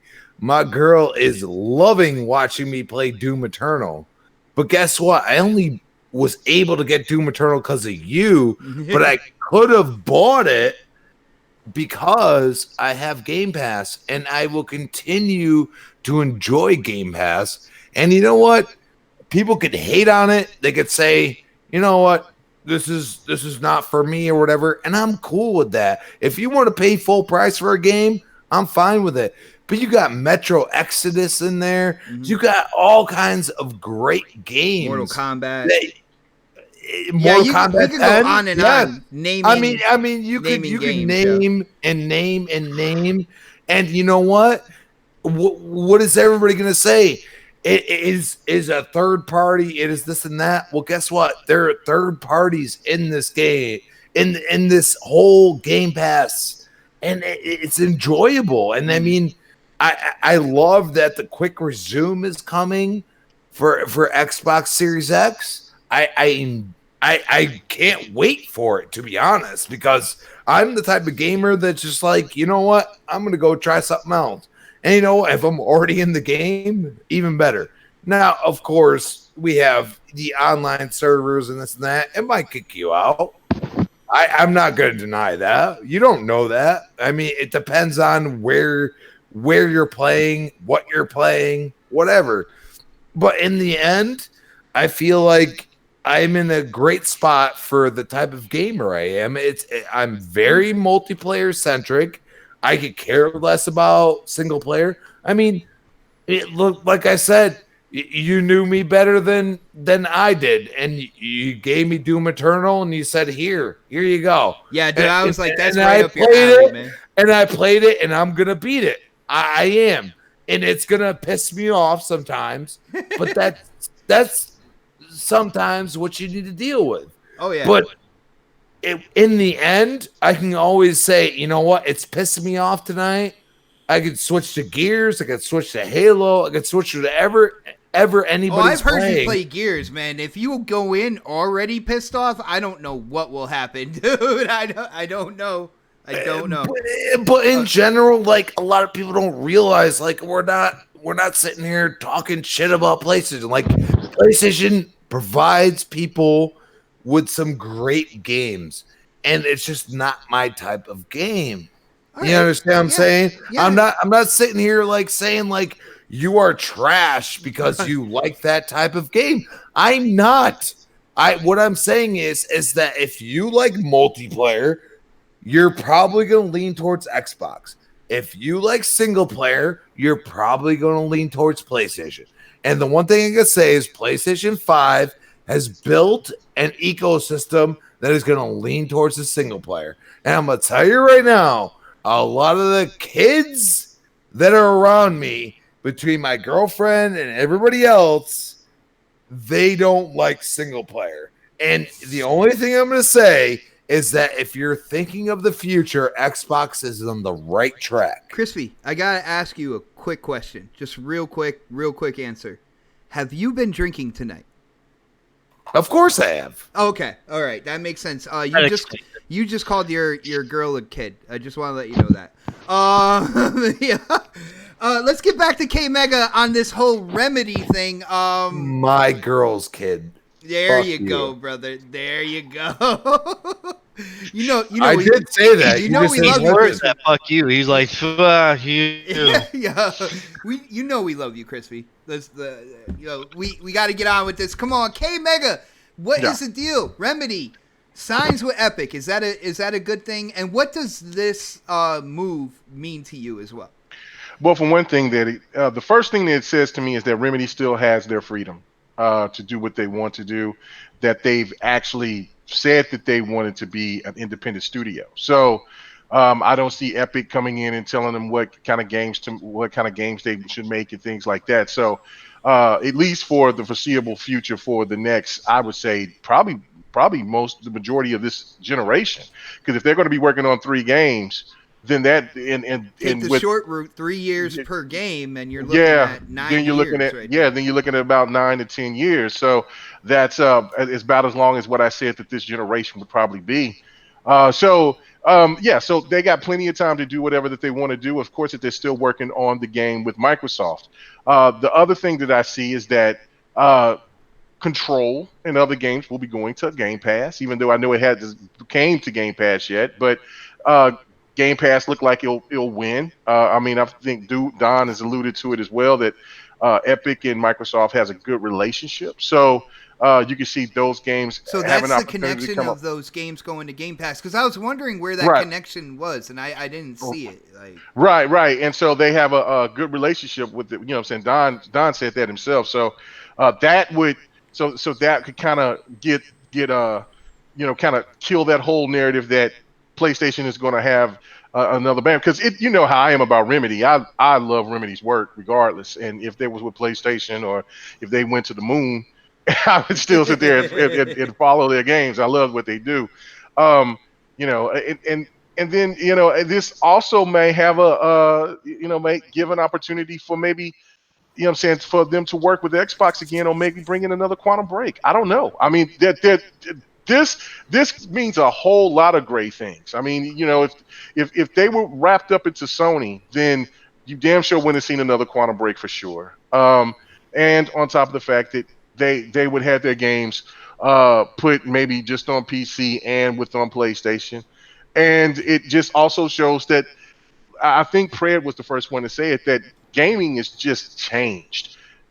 This whole dynamic of what we thought of gaming to be is absolutely changed. It's different. It's totally different. So I probably missed what the point that you wanted to hear, but You definitely did. well, but what I hear of this is this like, hey, you know what I'm saying? I mean, it's a good thing for them, man. It's a really good thing. I'm gonna hold on to you for this because Okay. I'm gonna reveal what I have been waiting to hear that nobody has said. Okay, Uh-huh. You ready? Are there there were Alan Wake fans all over the place at one point in time.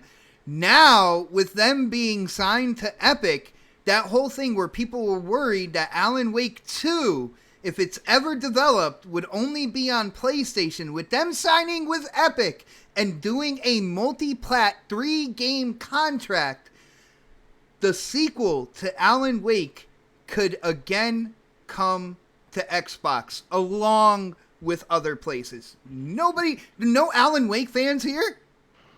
I'm not the biggest fan of Alan Wake. I liked No. Alan Wake. I thought it was cool. oh my Yeah. God. Yeah, that's the reason why. Yeah, I said Quantum Break instead of Alan Wake. I mean, I like Quantum Break, man. I really like that. yeah, story. Quantum Break is. I mean, like Dark talked about Control's story, which I think is cool, but to me, Quantum Break story is miles ahead of it, in my opinion. No, I like Quantum Break's story more, but I think Control as a game itself is better. Well, yeah, no, yeah, the control, yeah, the gun play, all of that, yeah, because I mean, you had a game that was made, a couple of 3-4 years later. Of course, it's going to be enhanced, and a testament to their work is because you see they fixed on a lot of things that you had a problem with, or No, you but just you seen the said difference. that I said that the story was better in Control, which I never Well, said. I'm still going to stick with that. Who cares? Okay, anyway, so. So, but no, I mean, you know what I'm saying? What a dick! Feels good. No, I'm just not. I'm not that big into the horror shit anymore, man. I'm just not. I'm just amazed. I love It's that. not me anymore. I don't know. I used to I love love him. horror. Dude, so, I man. wasn't I'm really. just not. I wasn't Just really not into horror games Alan anymore. Wake. I wasn't really into Alan Wake that much. But when you heard the rumors swirling around that Sony might acquire Remedy, all of a sudden I saw out there on social media so many Alan Wake lovers that wanted the sequel. Mm-hmm. They wanted to. Well, first off, Alan Wake lovers that wanted the sequel on Xbox and that were disappointed in this rumor. And then all of a sudden, a bunch of brand new Alan Wake fans came around saying, I can't wait for it to come to PlayStation. Right. Now, see, here's the deal. I am king neutral. We can satisfy both camps. You're self-proclaimed Epic. king neutral. With Get that Epic. straight. You're With Epic in the middle and them making multiplats. Others Inc. said Alan Wake was amazing. Others Inc., did you think of this as well when you heard that, Epic was going to be publishing Remedy games? Did you think that you could very well get an Alan Wake sequel on the Xbox as well as other platforms? I think that's like... No, you're awesome. absolutely right. No, you're right. It is awesome. I mean, it's just the thing for me. It's just like Alan Wake was the first game that came to mind that came from Remedy. It was Quantum Break. But yeah, no, I mean, that probably is what's going to be the next game to drop from them. It's probably Alan, because and then that would also explain why Microsoft was so quick to let them have their property back. You know what I'm saying? If you think about that, I never put that together. Yeah, because everybody was like, they was mad at Xbox for why was they so quick to get? They could have had somebody else make the IP, or maybe they could have tried to acquire Remedy. Remember, everybody was all up on there, and then now egg is on the face of the Sony stand, and then now you look at like people just don't understand the relationships that goes on behind closed doors. And when they said, look, we're thinking about maybe working a deal with and they probably got an insurance that they weren't going to, the rumors about them going to Sony was not true. And so they was like, well, hell yeah, go ahead and have it. And then maybe maybe down the line you could go ahead and That you can business hook us up with relationship. something. Yeah, that Right, business right. relationship. Xbox in the past probably would have done that, like if they were under the Don Matrick era again. Still, they probably would have done that. Probably would have given it to somebody else. But like you said, Microsoft doesn't work like that anymore. They just don't. Right. And that's fine. Nice. Like, Nice. I was really surprised that nobody on the panel brought that up, and like I think that is a cool why thing. would we bring that up, dude? Well, because Alan was a Wake was big not thing. is not the game that. I don't live my life that on you're- Twitter, man. Well, I mean, Neither I'm do on Twitter. I. I'm on Twitter quite a bit, but I mean, Yes, you it's are. just yeah, Oh, my I love it. goodness. But it's one of the things for me is I just if I would have been more I would have thought, like I said, the first game that I think about when it comes to Remedy, no other than the Max Payne's, but it's just is Quantum Break. It's like, listen, this is We need another Quantum Break, man. We need a sequel. we need The way it another ended, one. We need you another can't end the game like that and not make a sequel. Come on, man. Right, and then again too, if you looked at it from a distance, it was kind of weird because when these rumors were going hot that Sony was going to acquire Remedy, you seen that like Xbox and Remedy came together and was like, hey, look, we're working together on this game that's going to be on the Xbox here this summer. Which is that Cross X. We're working on the summer. Well, if they're already beginning the preparations of getting acquired, that shit's got to be shot, nipped in the bud, unless, it's kind of like with Outer Worlds or something like that. But, I was thinking that would have caused a conflict of interest right there. So, no. It's a good thing for Remedy. They still keep their independence, and then Epic is really out there pressing hard against Steam. I think that's the biggest overall factor, is that people are now going to have to start swallowing their pride and stop saying that it's all about Steam, and see Epic is out here doing the damn thing. Competition, brother. That Fortnite money's doing big things for them, man. Oh, While yeah. Valve is over here making the VR game, looks dope, but that shit ain't doing nothing, Jack, right Dude, now. you just So gave me the Segue. most amazing segue, trying to hurry to get to There it. we You know go, it. We brother. do it. Yo, We do it. let's get down to it. Yo, Half-Life Alyx has released. It is a VR game. It is a VR game that you can play on Valve's headset. You can use the Oculus. I believe you can use the Vive as well. But it is really being pegged as that killer app. And I gotta say, I watched gameplay. Certain things you can do in that game really kind of bring gaming to that VR level, where before it seemed like, you would want to be able to do certain things in a game, but you wouldn't be allowed to. Now, you can grab a chair and you can fight. You can literally catch one of those face-hugging spider things. I forgot what the hell they were called. But you can catch it in the air and throw it out the window. Like, they have the amount of detail in this VR game looks absolutely insane on the stuff you can do and graphically. And on that note, I want to give a huge shout out to PMS Jordan for hooking me and O-Snaps up with a copy of Half-Life Alyx. I want to play it. I want to play it really bad, especially after watching the gameplay. I'm just waiting for O-Snaps to let me use the VR headset on my computer. That's what I'm waiting for. It's going to happen one day. But it is being pegged. This game is being pegged as that killer app. The game that will push VR forward more into the mainstream. Dark, what do you think? Is this true? Did you see gameplay? Do you think that this is the killer app for virtual reality? I've played it. Oh, you played it? Okay. Yeah. Let us know about your experience, man. It makes me want to go out and buy a VR headset. Let's just say that. Dude, the detail, right? The detail is incredible. I tried it on my roommate's headset, and I was just like, "Dang, dude, that's insane." Was it a Rift S, or was it something more powerful?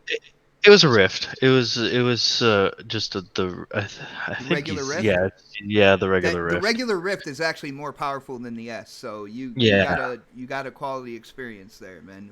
It was a good quality. It was a lot of fun. to be able to do all that stuff like you were saying, throwing grabbing a chair, throwing it, and sometimes like even like with grenades you'd like actually have to throw it and stuff. That was kind of cool. Like, there's a lot of detail in this game that you don't get with like just playing a normal first person shooter.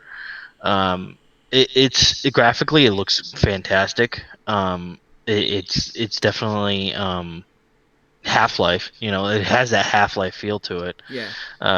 Because it's not completely graphically like holy shit. I don't know, some it's of still those dark Half-Life. hallways with the lighting and everything, man. They Yeah, the lighting is pretty good. Woo-hoo. Yeah, I will say that. Yeah, the lighting is really good. I think this is definitely the killer app for VR right now. Hopefully they can continue to create games like that you know will have me warrant to a purchase of a VR headset. Right now, I'm all like, do I really just want to buy it for that game alone? I don't know if I want to spend that much money on something, that I'm only going to play one game on it, for right now. Um, and I think, but I think eventually, once they get to that point to where they're making more games like this game, it'll be definitely worth it. And I heard that I don't know if Iron Man VR I heard is kind of like is kind of cool too. But I don't think that's out yet, right? That's not out No, yet. no, it didn't come out Um, yet. but yeah, I've heard rumors that it's pretty good. Nice. But I mean, I'm not. I think that's only on PlayStation though. I don't think that's on Rift or anything. Yeah, Uh, from if I had to kind of like take an educated guess, I would say it's only on PlayStation VR PSVR, right right? now.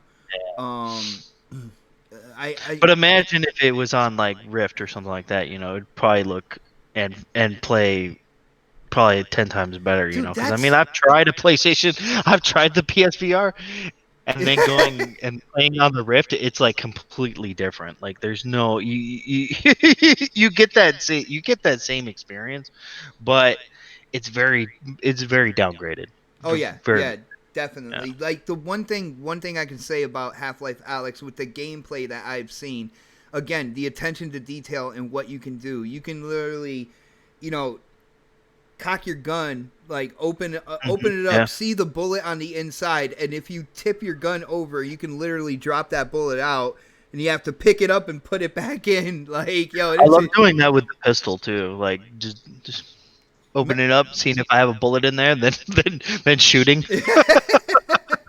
But I think another thing is like graphically, I am very, very surprised at what they pulled off being in a virtual reality space. Like the textures and everything, like, because you could turn your head, you can go complete Yeah. 360. So they have to think about all that stuff, and for them to do and make the game look like that, I mean, that is absolutely astonishing in my opinion, bro. Yeah, for sure. Nice, nice. Well, I'm glad you're on board, man. I'm glad you got to play it. Yo, are you gonna be spending $1,000 on Valve's headset like next week? If I can like come up I'm with not buying some you money one, to by do the that, way. yes, I'm not I buying would. you one. I mean, if I could come up with the money to do it, yeah, I would probably. But as of right now, if there's only one killer app, and I'm just like waiting to see what else they come out with. Nice, and I just spilled my water, and it almost hit my elite version 2. Ooh, But that would have sucked. yeah, that would have been horrible. Let's move on to Predator here. Pred, I don't know. Did you check any gameplay out for Half-Life Alex? Yeah, I was. Uh-oh. Hold on. He'll be right back. Test mic check. There he is. Check. There he is. He is back. Yeah, I checked out some gameplay of it. I don't have VR, so I don't see myself. I know we talk about it being a killer app, and my thing with VR is like there's not enough games I think I'd be interested in playing. Now this game, yes, I'd probably love to play this game, but I don't want to buy like Dark just said. I don't want to buy all of this shit for one game. You know, I need to see games like this, multiple of them, not just one or two or five. You know, I need to see when I buy it, I want a nice library of games. And so far, what I've seen from the VR side is just an experience off of a game. There's a few out there that I would love to check out, but I think like with my Switch, it's like I bought the Switch because it was a cool thing to do. I wanted Zelda, you know, I wanted Mario, but once I got it, there wasn't enough there to fill me, like make my purchase feel like it was something I really should have bought. And so I ended up buying games I typically wouldn't buy on the Switch just because I own it. So like you want to feel like you're getting something out of it. Like, yeah. I bought Mario Kart, I bought Zelda, I bought Smash Brothers. You know, I bought the big titles from Nintendo, but I don't play them as often as I thought I would because I'm just not that gamer anymore. Like I don't play those games like that anymore on the Nintendo. I've outgrown it, I guess, in a sense. So so I felt like if I buy VR, I would just be buying games just to buy them, even though they're not my forte and the type of games I play. So like this game, yes, I would love to have this game, but I just don't want to spend like, you know, the $600 for the VR set on PC and then get the game and then kind of wonder what else is coming out that I really think that I would want to play, because I don't know, like in the VR space, what would captivate me as much as this game would going forward. They don't really promote like games coming out. Like we saw Half-Life Alyx, but let's be real, it's a Half-Life game. So, you know, people were going to talk about it, but you don't see a lot of people talking about that next like big VR hit game. Yeah, I definitely see where you're coming from with that. Now, the best thing about this, it just shows the crave for Half-Life. Like we always joke about Half-Life 3, and we've never gotten it, you know. But like they see that the people out there do really want a Half-Life game on a console or a PC that isn't VR. So this kind of opens their eyes to that. Maybe they'll kind of go to that, you know, going forward. Yeah, dude, like when it comes down to it, I do think this is that first killer app. I think it's gotten a lot of people to take notice of VR a lot more than they normally would have, or that they have in kind of like the past. Yo, shout out to Z Black Rider hitting up that super chat. He said, "Yo, Crispy." Yo. He also paid you in Monopoly money. Canadian money is Monopoly money. Every single Canadian dollar comes with a small jar of maple syrup. By the way, it's really awesome, man. Just keep in mind, he's just my Canadian brother, and he sounds exactly like me, which is kind of weird. Like if we ever have like both of you on at the same time, like if we get Z Black on as dude, there can only be one Satan, and that's Crispy Bomb. Oh, he said it. I am the Satan. Oh, you don't understand. So that's where Bloody gets his rings from you. That's where Bloody gets his Satan rings from. I was wondering where he got them from. Well, there's a reason why I like Doom Eternal. I'm just saying. Okay. Well, all right. Let's get back into it. Crispy, what do you think? Did you check out any of the gameplay for Half-Life Alyx? I have watched some extensive gameplay, but nothing that really went too far. I gotta say, again, the attention to detail and what you can do, like pulling open the drawers and searching for things, like the amount of virtual reality detail is absolutely amazing in this game, in my opinion. And then graphically, I didn't know they can make a game like this in VR. But what do you think, bro? Is this that killer app? Have you seen anything on this game? I have seen a lot, actually. I mean, nice. You know, I follow people that really enjoy VR. And I can't say a damn word because in the end, I haven't really played VR. I've played AAA-esque type things and like what would be called the Dave and Buster's. Like I've played the feeling of being in VR. That's a great way to describe it, by the way. I played the feeling of being in. I know exactly what you're talking about with Dave and Buster's. Go ahead. Yeah, and you know, and I said this a while back. I was kind of wrong. It has a place in gaming. Do I think that people are pushing it too much at times? Sure. But in the end, I mean, the Series X is supposed to be this most powerful console. Can you give us the option? At least if I buy a headset, can we have it? Can we at least have the option to have it? Phil. What the hell, man?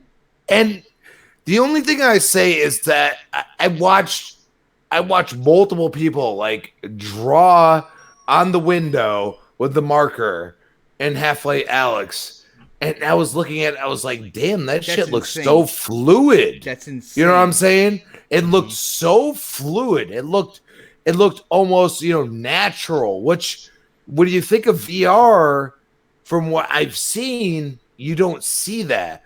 And give them kudos for being able to put that type of detail into a game and understand that they actually give a shit. But the thing is that a lot of people will say, a lot of people haven't adopted this type of gaming, and you're going to sit here and tell me that other people can experience that type of thing, even though it's technically just first person. You just don't have a face shield on you, as I like to call it. You know what I'm saying? So in the end, could you do those type of things with a game that doesn't involve that? That's where I go and say it's a shame that, people like us that haven't adopted that type of gaming can't play a type of game like this, because you can go and look at games like, Resident Evil 7 and stuff like that. And you can go and say they kind of held both worlds in their hands and they adapted to it, and that almost saved Capcom. So in the end, we can't say that it's not possible. Will it be different? Sure, it will be. It will be different from having a face shield on your head or not. But in the end, you have an opportunity. You made a great game from everything that I've seen, and you pushed it to one genre that, I mean, I hope they at least sold 1 million at this point, which is sad because it's a great game. Dude, from what I've seen, it looks absolutely fantastic, and it's something that will truly immerse somebody in a virtual reality scenario. What VR headset do you have bought? The Oculus. The Rift S or the Rift? The regular Rift. Ooh, you're gonna enjoy that. Yes, sir.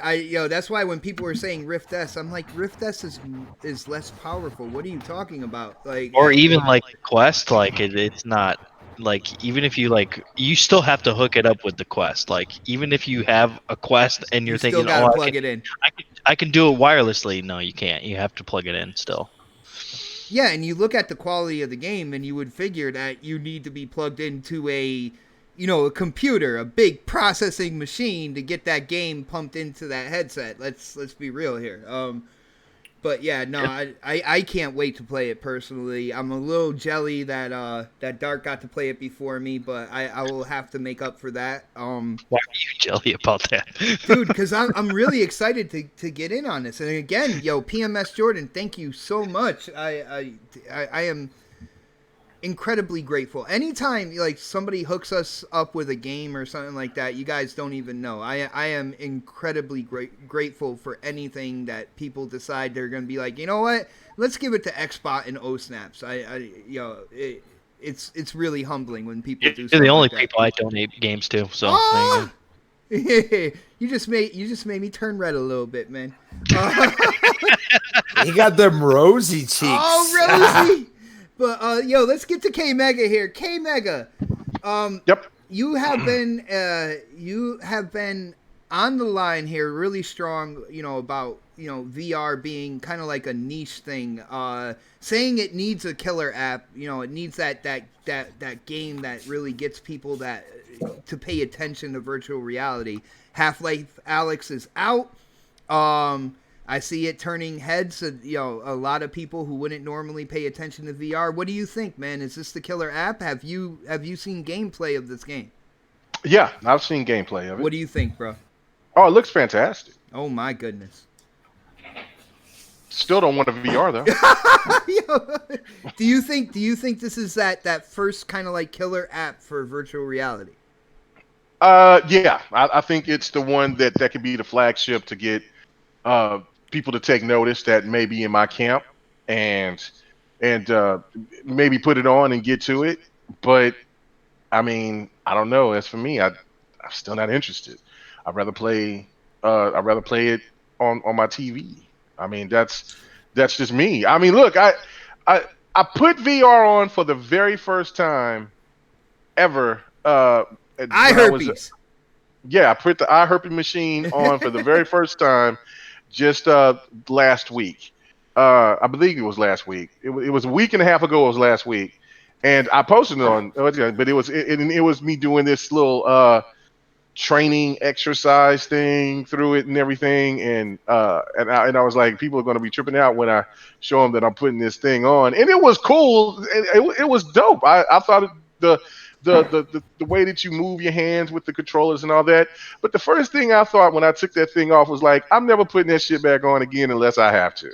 It's just not for me. I don't care about it. It's no, I this is why I spend money on televisions and going to buy me another monitor and everything else, because I'd rather see things from a television or like with xCloud through my phone now, since I got me a new phone. I don't know, man. It's just something for me. It's just not for me at all. I know that it's just, I don't know. It's just not for me, man. And I hope the game does well.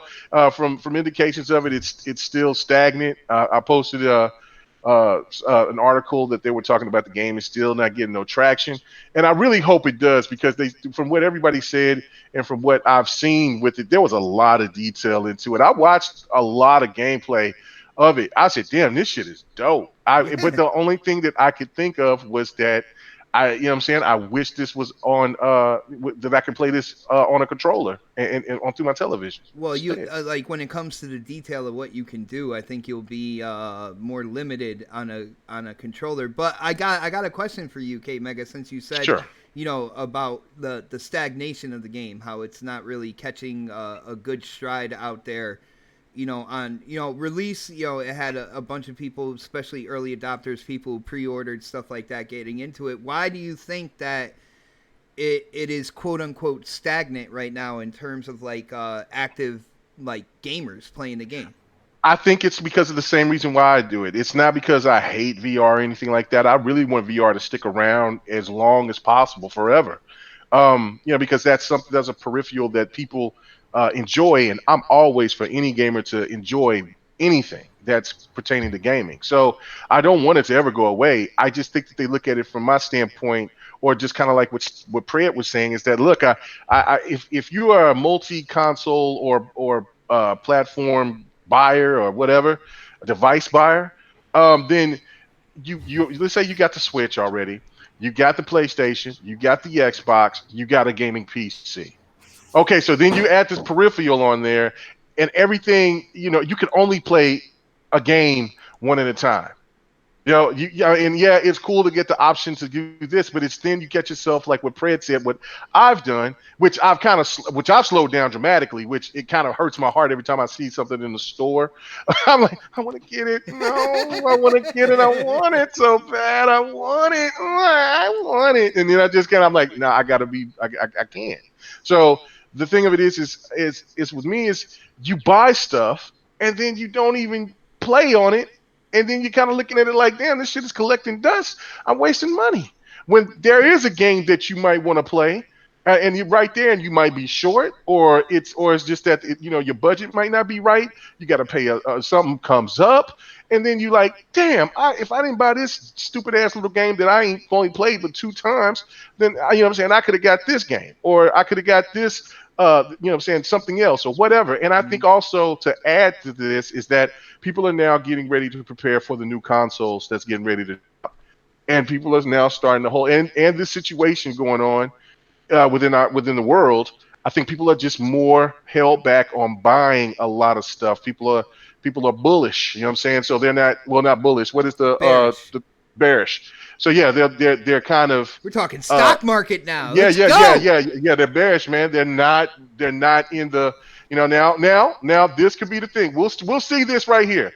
When that stimulus check comes out, we'll start some shit because then we'll see if he'll pick up and things like that. But for me, it's you know what I'm saying. I think a Crispy, lot of don't gamers you think talk the same shit way. about Voodoo Vince. I love that game. Yeah. You know what I'm saying? And You listen, enjoy that. and listen, and I will say this as well. I hope that, and I still do think that it's going to come to Xbox. I think Phil is just Dude, waiting. Microsoft is working on another Do VR headset with HP exactly right now. right. I feel that it'll eventually come, but let me tell you what. If I don't see a particular game on VR, I'm not getting it. And I already said what that game is I want. If that's be the only game, you know what I'm saying? Lips, Shower with dad. lips. What did you say, Hey. Fred? Shower with dad. That's what we know. Shower with that. Oh shit! It was shower with your Oh, wife, but that was it. we went there. But I already do that. Oh, So. he went there even further. So I'm anyway, doing so other no. things with your wife, so Oh, damn! it's harder when you're shit. married, isn't it? I know, right? Like you talking about my I wife, would like to take this anyway, time to let people know this is an adult gaming podcast. yeah, it's adult gaming, but no, but yeah, no, it's Left 4 Dead. I mean, I'm sorry, not Left 4 Dead.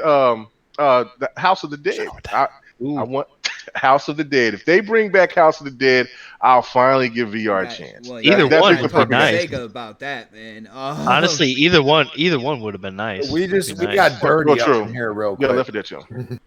Yeah, so but no, that's just for me. I think that just there's a lot of gamers that just feel the same way that I do. Just the way that everything is around with what's going on within the world. For one, new consoles coming, all these games are coming out, and there's going to be loads of games coming from what shit tomorrow, DLC, everything, all the way until the end of this year, and then that's when the new consoles come. People are holding on to their cash because they want to know how much these consoles is going to be, and then of course the games that's going to go with it.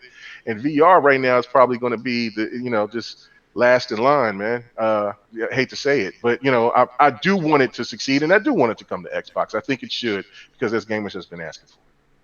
I got you, brother. Yo, shout out to Cali Rex, who he basically asked me if I think the Half-Life Alyx will hit PlayStation VR, and No. I gotta say no, right off the bat, because even with the Quest headset, you got to plug it into a computer. The computer has to have a certain set of requirements, certain amount of power that it can dish out, and I don't think that the PS4 with the PlayStation VR, I don't think that'll be enough to get that game going. Or if they do get it going, it would be so downgraded that I'm not sure.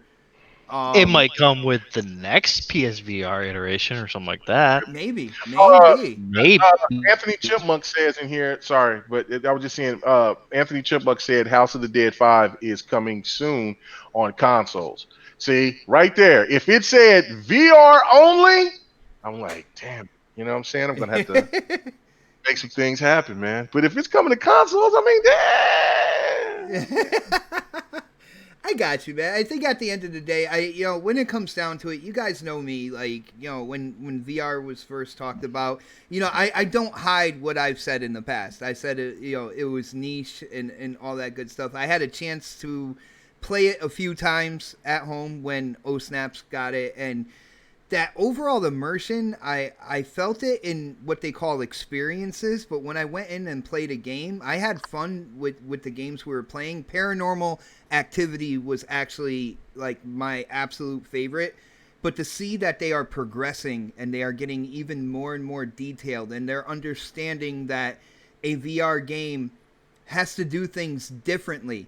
Even though Half-Life Alyx is basically a first-person game, first-person shooter, first-person, they realized, the developers realized that they had to do things that, to really make it feel more immersive, more like you're in that world. So seeing that progression is awesome. I am also claiming this is that killer app, that first killer app that will get people looking at VR.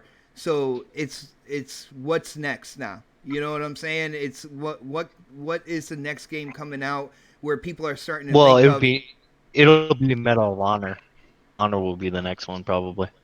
They're making Medal of Honor VR, or is it going to be a Medal of Honor game that you can also play in VR? Because there's a difference between making it's a VR game. Oh, okay. All right. So we're going to have to touch base on that again when that game drops. Do you have because this is the first I've heard of it. Do you have a release date or anything for it, or? No, there's trailers on it though. I'll definitely look it up, man.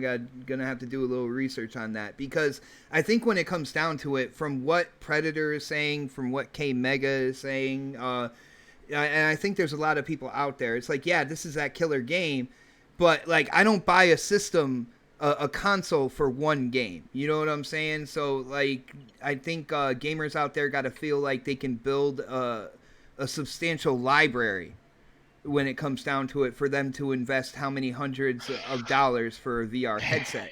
Here, I'll send you the trailer. Nice. Dude, I like it when stuff is even easier, man. I appreciate that. But on that note, guys, we are just before 9:30, and I think it's time to wind it down, man. It's Saturday night.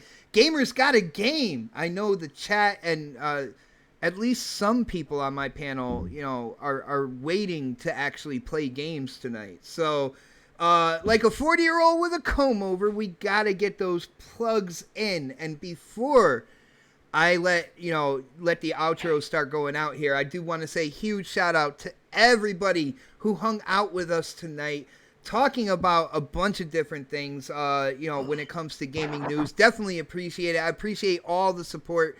I know YouTube has been acting really crazy, and it's not just on this channel. It's an entire YouTube website thing. I swear, I hope YouTube gets on the ball here and fixes the issue, because I know a lot of people aren't getting notified, when shows are going live. Although if it's your favorite podcast, you should probably know the time and day, right? But they're not doing their job. So thank you guys for sharing out this show as well, because when it comes down to they're not doing their job. YouTube's not doing their job. Like, what? I know they're doing their job. They are doing their job. They just can't do it from home. Dude, what else is new? Look at their history. They don't like to do their job. Okay. All right. Well, on that note, let's get into the outros. Let's start with my brother, the Angry Otter, Dark Optimus, bro. What is it, 2 weeks in a row you've been on this show? I hung out with you on Crossfire. Man, it's starting to feel like old times. Why don't you let people know where they can find you and what you might be up to during your whole self-quarantining situation? Yeah, you guys can find me on Twitter and Xbox and PlayStation at Dark Optimus, and I'll probably just be playing games at this crazy time right now. Well, you broke up on that last piece, so I didn't hear what you said, but I am going to move on. I said I'll play games during this crazy time right now. Are you going to play multiplayer games? No. Damn it. Yo. Unless you guys hit me up and say, hey, you want to play some multiplayer? I would hit you up, but in Destiny 2, I'm pretty much guaranteeing your power is way too low. Oh, yeah, for sure. All right, brother. Yo, K Mega. Yo, bro, you caused a definite splash on Mixer last night, and it was a lot of fun checking out GRG over there. Why don't you let people know about your YouTube channel, your Mixer channel, and where they can go to talk games with you? Because, like you said, you now officially live on Twitter. His Tinky Winky channel. Oh, yes. Tinky Winky.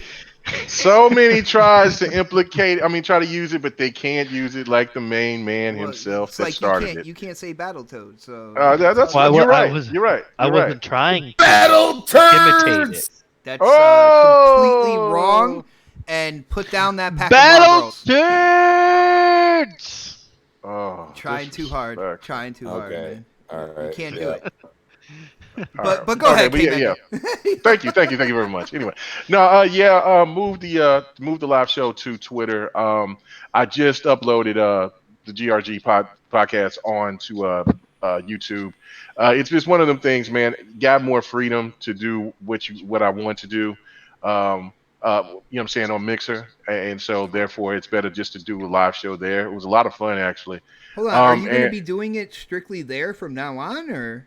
yeah. I think I'm going to do it. I mean, it Oh was a wow, test run. It was a test run, but I was kind of like, man, but the feedback that I got, the audio sounded a hell of a lot better. There was a lot of perks dude, are we done to it. getting a world premiere kind of announcement here, or did you say that? Yeah, no. Well, I said that on the show, but I mean, of course, it wasn't as many people that listened to the show because they didn't know where the show was. I said it on GRG last night. There was going to be people hear me up like, "What happened to GRG?" And I like Dude, I said did it. my best to try to share it out there, and let No. people know. No. It did. And so that's what's up. But anyway, yeah, no, that's probably where we're going to be. I think it's the better decision overall to I do will the things host that I you need to do. every Friday on my channel, brother. Well, thank you, man. I appreciate it. And yeah, don't worry. I'll still be doing videos and things like that. I'll just be doing live stuff on Mixer and then just uploading it up to YouTube because YouTube is just they got too many damn policies and rules, and I don't feel like spending that extra money. Like you know what we got to do, but to just play music and shit like that when I got so much music in my library, Dude, I pay a I'd rather not do subscription it. to play awesome beats, and then I gotta find them. Me too. Yeah, and then you gotta find them and all that shit. When I could just go right to my, just turn on my Dude, iTunes and get to I'd it. be doing Joyner Lucas like his new album is Yeah, straight fire. I heard the song. I heard the song, but I didn't listen to the. Yeah. No, it looks dope. But yeah, no, I mean that's just this kind of things. But anyway, come and check me out on my channel, K Mega 405, and then also see me stream. I've been streaming so damn much here lately on Mixer, K Mega _ 405. I don't know if we'll have enough people to play Sea of Thieves, but I know Don is really is really geeked up to play it, which I don't mind playing Sea of Thieves. I just want to have a full crew. So Blades, get your ass off a COD. Let's get to it. Let's get on to let's get on to the Republican, and let's go ahead and put on my USS Hillary shirt, and we'll get to it. So yeah, but thank you. Nice. Let's go. Yo, Predator, brother, you said you were under the weather, but you definitely chimed in and let your opinions be heard, and I will always appreciate that. As usual, thank you for being on this week, even though you weren't feeling well. Why don't you let people know where they can go to talk games with you, and anything else you wanna say while you're at it, man? Yeah, you guys know I'm active on Twitter, so you guys can always hit me at the Predator_H2OS. And pretty much here every Saturday on the next podcast. And I'll catch you guys next week. And happy gaming. And y'all stay safe out there. Shelter in place. Get your gaming in. No doubt. Nice. And Crispy Bomb dropping that hashtag Crispy Truth. Man, there's a lot of I don't know if we want to call them Crispy Holics, or whatnot, but you got quite a few people that are digging you in the chat. Why don't you let people know where they can go and talk games with you, brother? The bacon is addictive, bro. And Satan is here, Dark. Hey. Welcome to hell, baby. Let's go. And it is at Crispy Bomb on Twitter. And you can find me whatever damn podcast I'm on. But you can always find me here on the next podcast, Saturday night, 7 p.m. And Retro Renegades Tuesday night. I'm going to have to skip this one, though, because my girl has needs and I have to fulfill them. and that's the way That's I gonna take roll. 5 minutes, man. You got time. No. More than 5 minutes. Dude, why are you giving him that Hey, much man. time? You Like, you don't know about this, baby. No, you told us It's like Phil Dominus. It'll slap it on the table, baby. Let's go. Like a man, 40-year-old pedophile. We got them hugs in. Stop that. You told us in the GRG DMs that your old lady had hemorrhoids, man. Stop it. Don't do that. Move that bump to the side, man. And K-Mag, like certain people that I call out, says lies. Thank you. We do it live. I think It Kate ain't Meg from was the actually the one. 405. It's from the hellhole that we're in right now. wow. Just saying. I think We're Kate right Mega next was to New actually York, the one baby. that made those Let's go. Metacritic reviews. I think Kate Mega actually made those with his sock accounts. Fake news, baby. Wow. Fake news. And on that note, In the end, I love y'all, and X-Pot's got to say what he's got to say. nice. I appreciate that, yo. On that note, I do want to give a huge shout out to Asher. As we were going, a brand new subscriber to the channel. Thank you so much for subscribing. Dive into the content. There's a lot. I have been around for a little while. There's a lot of videos that you can dive into, and not only that, you will be hopefully notified next Saturday when we go live with another show of the Next Podcast. Guys, thank you so much for all the support. I really, really do appreciate it. They're not there. Just letting you know. They're What? not. They're home. They're home. They're who's home? You two people. They're home. Yeah, well, Ain't shit popping. Ain't shit popping. ah, man. Yo, huge shout out again to the chat. Thank you guys. You are as much a part of this show as everybody on the panel is. I love the fact that when people go back and check this out, they can see the live chat, afterwards as well. So you are as much a part of this show as we are, and I definitely appreciate all the support, but the gamers got a game, so I am going to end the show the way I do every week. We will see you next Saturday for the next podcast. Have a great weekend, everybody. Woo! Say no shenanigans? Bleeding!